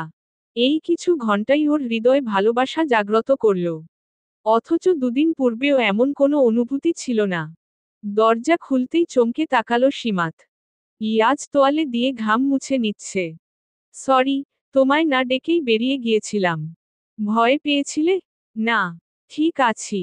আচ্ছা, আমি শাওয়ারে যাচ্ছি। এরপর তুমিও শাওয়ার করে নিও। সীমাত মাথা নাড়ায়। যদিও তাদের মাঝে এমন কোনো সম্পর্ক হয়নি যাতে করে শাওয়ার ফরজ হয়। তবু শাওয়ার নেওয়াটা জরুরি। ইয়াজ গোসল শেষ করলে সীমাত গোসলে গেল। মেয়েটি শুনেছিল ইয়াজ নাকি কারো সাথে কোনো কিছুই শেয়ার করে না। এটা তার অপছন্দ। অথচ ভাগ্য দেখো, মানুষটা আজ নিজ থেকেই সমস্তটা শেয়ার করে চলেছে। এক পর্যায়ে বেনারসির দিকে চোখ যায় ওর। শাড়িটির রং লাল নয়। এটি নীল রঙের শাড়ি। ইয়াজের পছন্দ নাকি নীল? সীমাত একটু ভেবে দেখল, ইয়াজ আর সে বিপরীত। অথচ মানুষটা কেমন মানিয়ে নিয়েছে। এই ভেবে একটু মন খারাপ হলো। ও ভাবল, ইয়াজের পছন্দের মতো করে নিজেকে গড়ে তুলবে। মাত্র কিছু সময়ই সীমাত নিজেকে ইয়াজের মনের মতো করে তোলার জন্য মরিয়া হয়ে উঠল। এই জীবনে প্রেম শব্দটি আগে কখনো আসেনি। তাই সীমাত চায়, নিজের সবটুকু ইয়াজের নামে উৎসর্গ করে দিতে। ইয়াজের সিদ্ধান্তটা প্রথম দিকে কেউ মেনে নিতে চায়নি। তবে একরোখা স্বভাবের জন্য নিষেধটাও বহাল রয়নি। ইয়াজ আপন মনে নাস্তা করছে। সীমাত নত হয়ে দাঁড়িয়ে। ইয়াজের মা রাজিয়া বললেন, সীমাত, বসে যাও। পরে খাচ্ছি। এখনই বসো। পার্লারের মেয়েরা আসবে। সীমাতকে বসতে হলো। বিকেলে তাকে সাজিয়ে গুছিয়ে পরীর মতো বানানো হলো। ইয়াজ নিজের ঘরে কিছু ফাইলের জন্য এসেছিল। এসেই দেখল সীমাত বসে আছে। মেয়েটিকে এক নজর দেখে বলল, সুন্দর লাগছে। ওইটুকুতেই সীমাত গলে গেল। ওর হৃদয় কম্পন হলো। মনে হলো পৃথিবীর সমস্ত সুখ বুঝি এসে গেছে। সন্ধ্যার পার্টিতে ইয়াজের দায়িত্বশীল আচরণ সীমাতকে আরো বেশি মুগ্ধ করল। এতদিন মনে হয়েছে ইয়াজ বুঝি মুডি চুজি মানুষ। অথচ এখন মনে হচ্ছে এই মানুষটির মতো ভালো মানুষ আর কোথাও নেই। কোথাও না। অপেক্ষার প্রহর 10। সময়ের স্রোতে সীমাত আর ইয়াজের সম্পর্কটা সহজ হয়ে গিয়েছে। ইয়াজের কাপড়গুলো গুছিয়ে রাখছিল সীমাত। ওমন সময় ঘরে এল ইয়াজ। একটা আউটফিট রেডি করো তো। জরুরি মিটিং পড়েছে। সীমাত চট করে একটা আউটফিট নামিয়ে দিল। ইয়াজ তৈরি হলো। যাওয়ার পূর্বে বলল, বিকেলে এসে ঘুরতে নিয়ে যাব। রেডি হয়ে থেকো। সীমাত মাথা নাড়াল। মেয়েটি এত কম কথা কেন বলে? ইয়াজ কাছে এল। অধিক লম্বা হওয়ায় নিচু হতে হলো তাকে। এত কম কথা কেন বলো? একটু স্বাভাবিক হও, কেমন? তারপরই মুচকি হাসল ইয়াজ। মানুষটা আজকাল খুব হাসে। অথচ এর আগে এতটা খুশি নজরে আসেনি। যাওয়ার পূর্বে সীমাতের মাথায় হাত বুলিয়ে দিল ইয়াজ। সীমাত খোলা দৃষ্টি নিক্ষেপ করল। ইয়াজও তাই। দুজনের দৃষ্টি কেমন মিশে গেল। ইয়াজ আবার হাসল। অথচ সীমাত লজ্জায় মিয়ে যাচ্ছে। কি অদ্ভুত অনুভূতি। বিয়ের পর ইয়াজ যেন সীমাতকে আগলে রাখতে শুরু করেছে। ভালোবাসা কতটুকু জন্মেছে সেটা সীমাত জানে না। তবে এইটুকু জানে, বুঝে মানুষটা ওকে ছাড়বে না।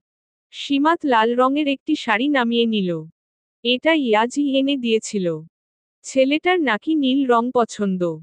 অথচ একদিন হুট করেই এই লাল শাড়িটা এনে দিল। এই রহস্য সীমাত এখনো বুঝতে পারল না। সে হালকা সাজে নিজেকে সাজিয়ে নিল। ইয়াজ বাড়ি ফিরে এসে দেখল সীমাত তৈরি হয়ে গিয়েছে। ওদের বিয়ের প্রায় মাস খানেক হতে চলল। অথচ হানিমুনটা হয়ে ওঠেনি। ইয়াজের হাতে মোটামুটি লম্বা এক ছুটি।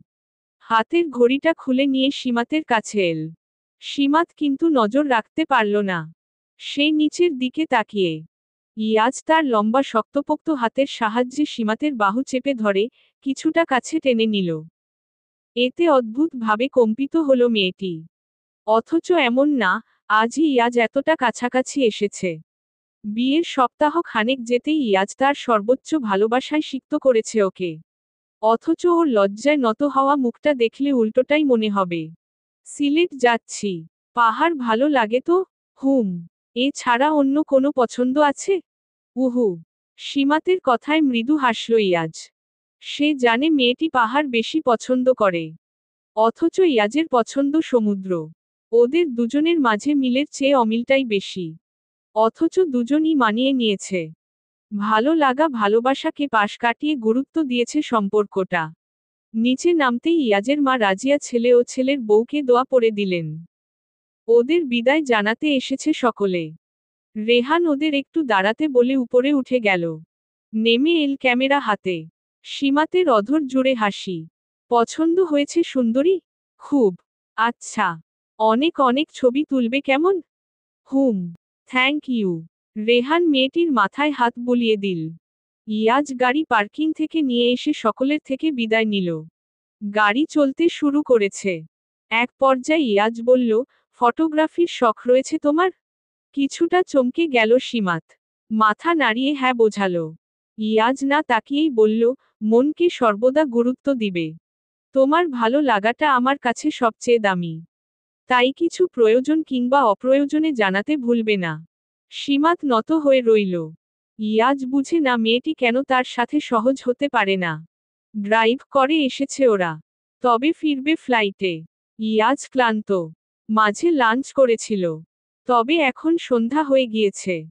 সীমাত একবার ঘুমিয়েছিল। উঠে দেখল হোটেল রুমে। ইয়াজ কোলে করে এনেছে। লোকজন দেখেছে নিশ্চয়ই। এসব ভেবেই মেয়েটা লজ্জায় লাজুক হয়ে রইল। ইয়াজ শাওয়ার নিয়ে এসে দেখল সীমাত উঠে গেছে। ছেলেটার উন্মুক্ত বুকে বিন্দু বিন্দু পানি জমেছে। সীমাত চোখ বন্ধ করে ফেলল।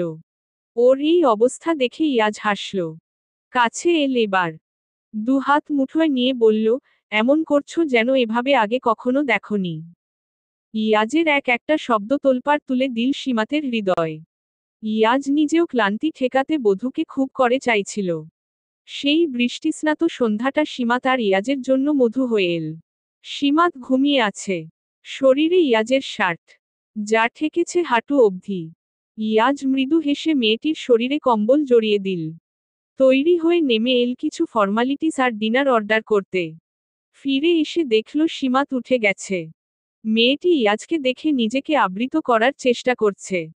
ওর অস্বস্তি দেখে ইয়াজ বারান্দায় চলে এল।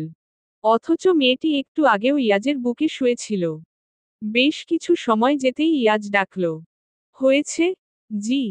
ঘরে প্রবেশ করল ইয়াজ। সীমাত চুলে চিরুনি করছিল। আয়নায় তাকাতেই দুজনের চোখাচোখি হল। সীমাত লজ্জায় নুয়ে পড়ল। ও বুঝে না এত লজ্জা কেন ওর। নিজের স্বামীর কাছে এত লজ্জা কেন পেতে হবে? কলিং বেজে উঠল। খাবার এসেছে। রিসিভ করে নিল ইয়াজ। সীমাত ফ্রেশ হয়ে এসে দেখল খাবার সাজিয়ে নিয়েছে ইয়াজ। আজও সীমাতের পছন্দের সব কিছু। অথচ সে জেনেছিল এসব ইয়াজের ভালো লাগে না। ছেলেটা যখন নিজের পছন্দ এড়িয়ে তৃপ্তি নিয়ে খাচ্ছিল তখন সীমাতের দু চোখ বেয়ে নেমে এল নোনা জল। যা লক্ষ্য করল ইয়াজ। কি, কাঁদছ কেন? মেয়েটি পারল না উত্তর দিতে। সে নিজেও ভেবে পায় না সৃষ্টিকর্তা এতটা ভালোবাসা লিখে রেখেছিল তার ভাগ্যে। সে রাতে জেগে ছিল সীমাত। পুরো রাত জেগে শুধু ইয়াজকে দেখেছে। ছেলেটা তাকে শক্ত আলিঙ্গনে ঘুমায়। এটা কেমন অভ্যাসে পরিণত হয়েছে। যেদিন ইয়াজ থাকে না সেদিন একা লাগে সীমাতের। মনে হয় পৃথিবীটা থমকে গিয়েছে। শুধু চলমান সে। ভয় হয় বড়।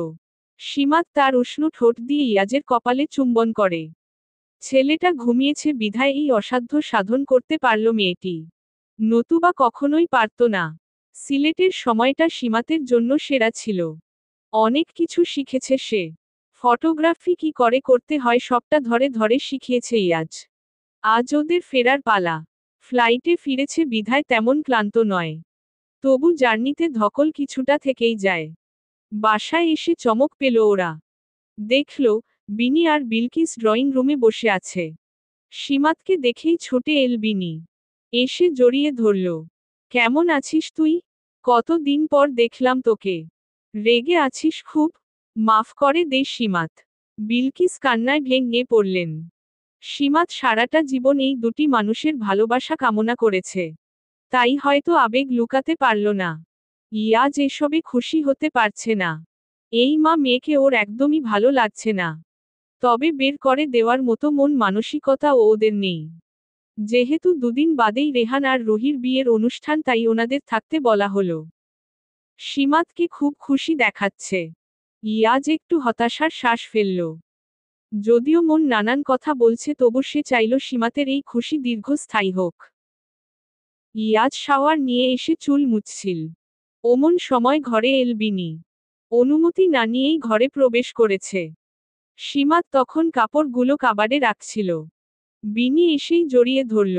কি রে, তুই দেখি পুরোদস্তুর গিন্নি হয়ে গেছিস। তেমন না। দেখছি তো। বর সামলাচ্ছিস, ঘরও সামলাচ্ছিস।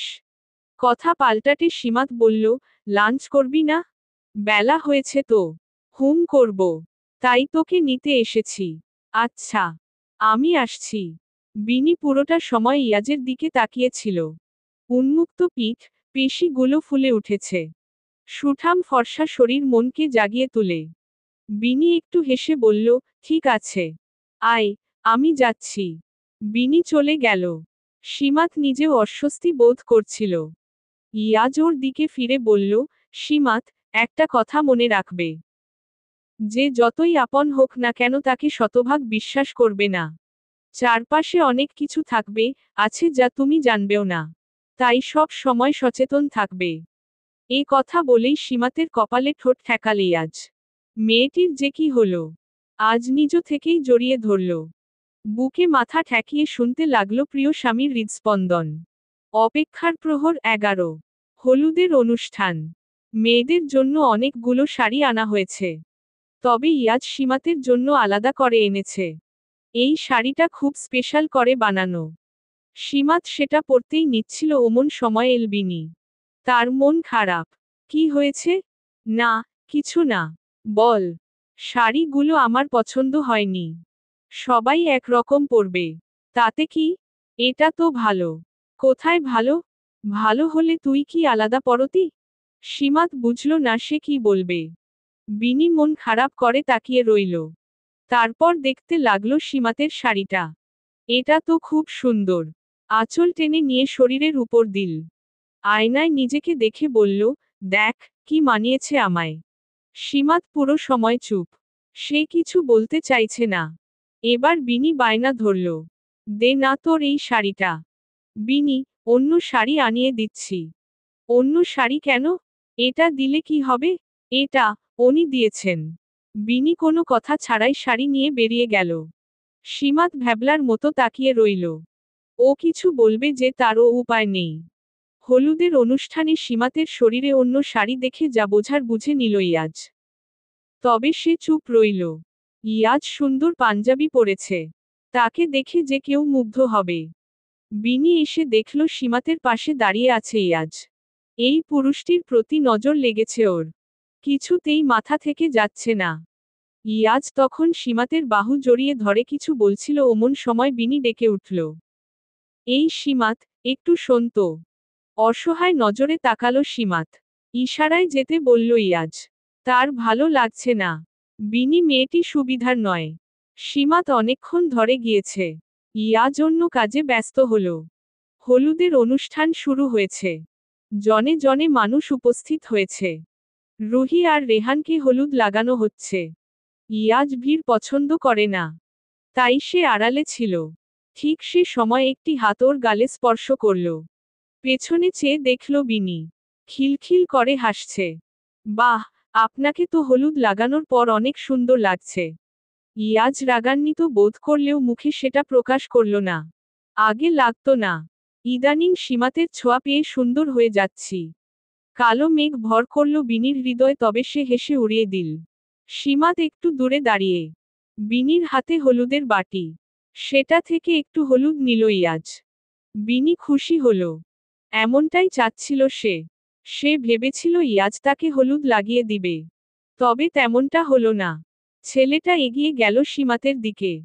সীমাত শাড়ি ঠিক করছিল। হুট করেই পেছনে থেকে জড়িয়ে ধরল ইয়াজ। তারপর শক্ত হাতটা ঠেকিয়ে দিল রমণীর তুলতুলে পেটে। ইয়াজের ছোঁয়ায় পাগল হবার মতন অবস্থা হল। নিজেকে ছাড়ানোর চেষ্টা করলে আরো কাছে নিয়ে নিল ইয়াজ। তার হাতে থাকা হলুদ লেপ্টে যাচ্ছে মেয়েটির উদরে। পুরো দৃশ্যটা ঘটল বিনির চোখের সামনে। রাগে দুঃখে তার চোখে পানি চলে এল। এর শাস্তি নিশ্চয়ই পেতে হবে সীমাতকে। পরের দুটো দিন ভালোই যাচ্ছিল।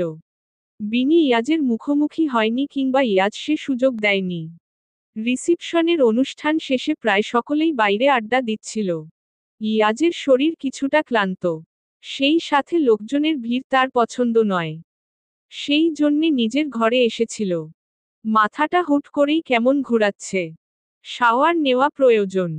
বাথরুমে প্রবেশ করে চোখে মুখে পানি দিতেই দরজার পাশ থেকে শব্দ হলো।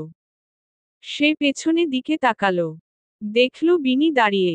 ইয়াজ চোখ মুখ শক্ত করে ফেলল। তোমার সমস্যা কি? এখানে কেন এসেছো? বিনি কথা বলল না। সে কাছে এগিয়ে এল। ইয়াজের মাথা তখনও ঘুরাচ্ছে। চোখ মুখ কেমন হয়ে আসছে। বিনি, আই ওয়ার্নিং ইউ। তুমি কিন্তু ধৈর্যের সীমা অতিক্রম করেছ। বিনি এবার হাসল। তার হাসিতে রহস্য। তোমাকে পেলে আমি সব করতেও রাজি যান। জাস্ট একবার। একবার ভালোবাসো আমায়। আমি কথা দিচ্ছি, আমি কাউকে বলবো না। Trust me. শরীর ঠিক থাকলে এতক্ষণে বিনির গালে চড় পড়ত। তবে ইয়াজ নিজেকে ঠিক রাখতে পারছে না। তার মাথা ঘুরাচ্ছে। চোখ ঘোলাটে দেখাচ্ছে। বিনি ঝর্ণা ছেড়ে দিল। এতে ইয়াজ আর সে দুজনেই ভিজে গেল। পাতলা শাড়ি ভেদ করে ফুটে উঠল বিনির শরীর। ইয়াজ চোখ বন্ধ করে নিল। তবে বিনি থামার নয়। ইয়াজকে তার চাই। যে কোনো মূল্যে চাই। সেই জন্যেই তো খাবারে বিশেষ দু ধরনের মেডিসিন মিশিয়েছে। এতে করে ইয়াজ নিজের নিয়ন্ত্রণ হারাবে। শারীরিক উত্তেজনা বাড়বে। বিনি চট করেই তার শাড়ি খুলে ফেলল। ইয়াজের মনে হচ্ছে মেয়েটিকে খুন করে ফেলতে পারলে শান্তি মিলত। তবে এই মুহূর্তে ঠিক করে দাঁড়াতেও পারছে না সে। বিনি আরো কাছে এগিয়ে এল। ইয়াজের হাত দুটো চেপে ধরল উদরে। ইয়াজ ঝটকা মেরে সরিয়ে নিল। জান, একবার ভালোবেসে দেখো। একবার ভালোবাসা দাও। আমি সীমাতের মতো গাধা নই। আমি অনেক ম্যাচিউর। ট্রাস্ট মি, সীমাতকে ভুলে যাবে। ইয়াজ শান্ত হয়ে দাঁড়ালো। এভাবে সে পারবে না। মেয়েটি তাকে কাবু করে ফেলেছে। ইয়াজ নিজেকে সামলানোর চেষ্টা করছে। বারবার বিনিকে সরিয়ে দিচ্ছে। তবে বিনি থামছে না। সে ইয়াজকে নিয়ে বাথটবে চলে এসেছে। ইয়াজের বুকের উপর শুয়ে পড়েছে। এবার ইয়াজ তাকে দু হাতে ধাক্কা দিল। মেয়েটি ছিটকে পড়ে আবার সামলে নিল। নিজেকে পুরোপুরি অনাবৃত করতে যাবে অমন সময় দরজা খোলার শব্দ হলো। দরজায় দাঁড়িয়ে সীমাত। বিনি চট করে প্ল্যান সাজাল। উঠে এসে জড়িয়ে ধরল সীমাতকে। কান্নায় ভেঙে পড়ল। সীমাত, বাঁচা আমায়। বাঁচা বোন। উনি, উনি আমার সর্বনাশ করতে যাচ্ছিল। বাঁচা বোন। সীমাত শান্ত স্থির। ইয়াজ নিজেকে কোনো মতে উঠিয়ে নিল। সে দু চোখে তেমন কিছুই দেখতে পারছে না। বিনি তোয়ালে নিয়ে নিজে আড়াল করল। এমন ভাব করছে যেন ইয়াজ তার এই হাল করেছে।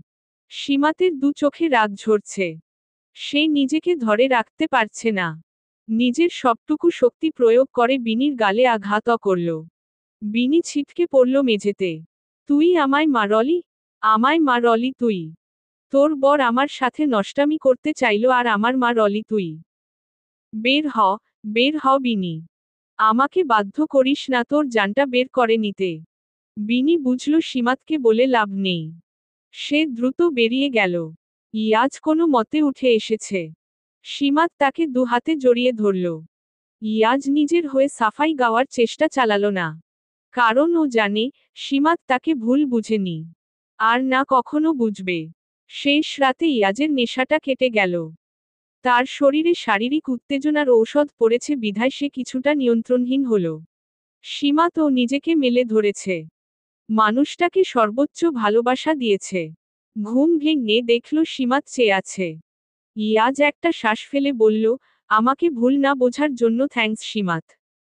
সীমাত একটু হেসে বলল, আপনার কোনো দোষ নেই। দোষ আমার। আমি অপাত্রে কন্যা দান করেছি। ভুলে গিয়েছিলাম এত বছর ধরে যারা আমায় একটু ভালোবাসা দেয়নি, তারা কেন হুট করেই ভালোবাসা দিবে। ইয়াজ কিছু বলল না। শক্ত করে জড়িয়ে ধরল বধূকে। তারপর গলার কাছটায় মুখ ঠেকিয়ে নিজের ক্লান্ত শরীরটাকে এলিয়ে দিল। সীমা তো জড়িয়ে ধরল ওভাবে। এই যে মানুষটা, যে তাকে সর্বোচ্চ ভালোবাসায় আগলে রাখে, তাকে ভুল বোঝার সাধ্য সীমাতের কি আছে? অপেক্ষার প্রহর 12। রিসিপশনের পরের দুদিন বাড়িতে মেহমান ছিল। আজ সবাই চলে যাচ্ছে। ঘুম থেকে উঠে নাস্তার টেবিলে বসল সবাই। সীমাত ধীরে সস্তে খাবার বাড়ছে। ইয়াজ তাকে টেনে বসিয়ে দিল। খাও। পরে। না এখনই। ছেলেটার জোরাজুরিতে খেতে হলো সীমাতকে। টেবিলের এক পাশে বিলকিস আর বিনি। পরিবেশ শান্ত। কিছুটা ভয় কমেছে বিনির। ও ভেবেছিল, সম্মানের কথা চিন্তা করে ইয়াজ আর সীমাত বুঝি চুপ করে যাবে। তবে ওর ধারণা ভুল। সঠিক সময়ের অপেক্ষায় ছিল ওরা। সীমাত খাবার খাওয়া শেষে উপরে উঠে গেল। সেদিকে তাকিয়ে রইল বিনি।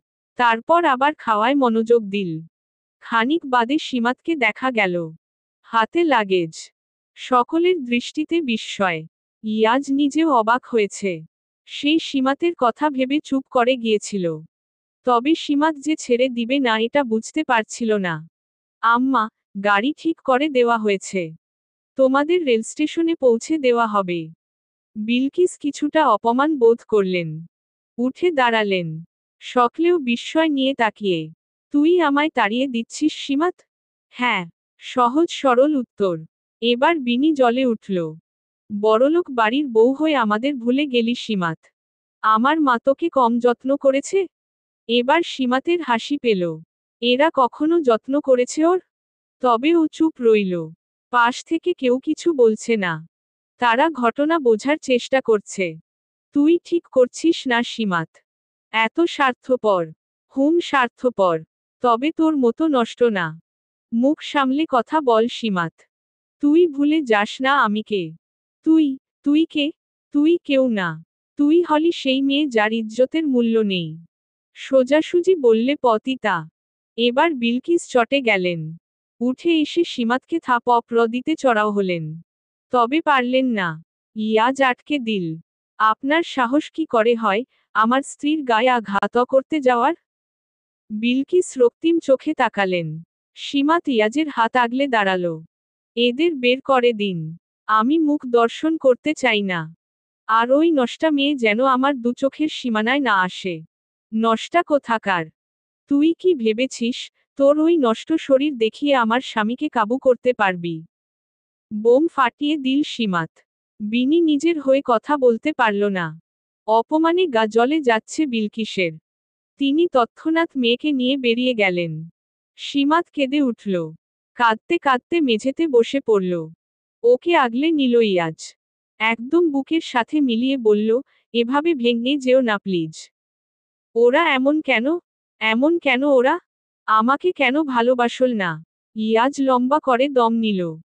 সীমাতের মাথায় হাত বুলিয়ে দিয়ে বলল, ওরা ভালোবাসেনি তো কি হয়েছে? আমি ভালোবাসি তো। এই যে সবাই, সবাই তো ভালোবাসে তোমায়। সীমাত চুপ করে রইল। ইয়াজও তাই। মেয়েটিকে তার বাহুডোরে আগলে রইল।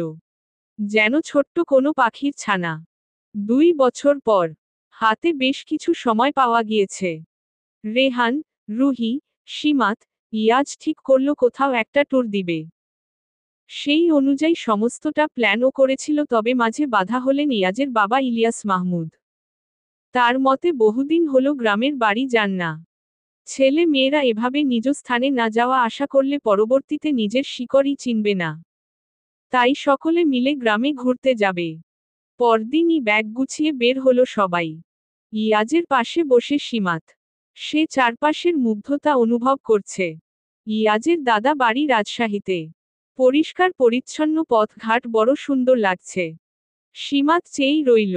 ওরা যখন পৌঁছাল তখন প্রায় সন্ধ্যা হয়েছে।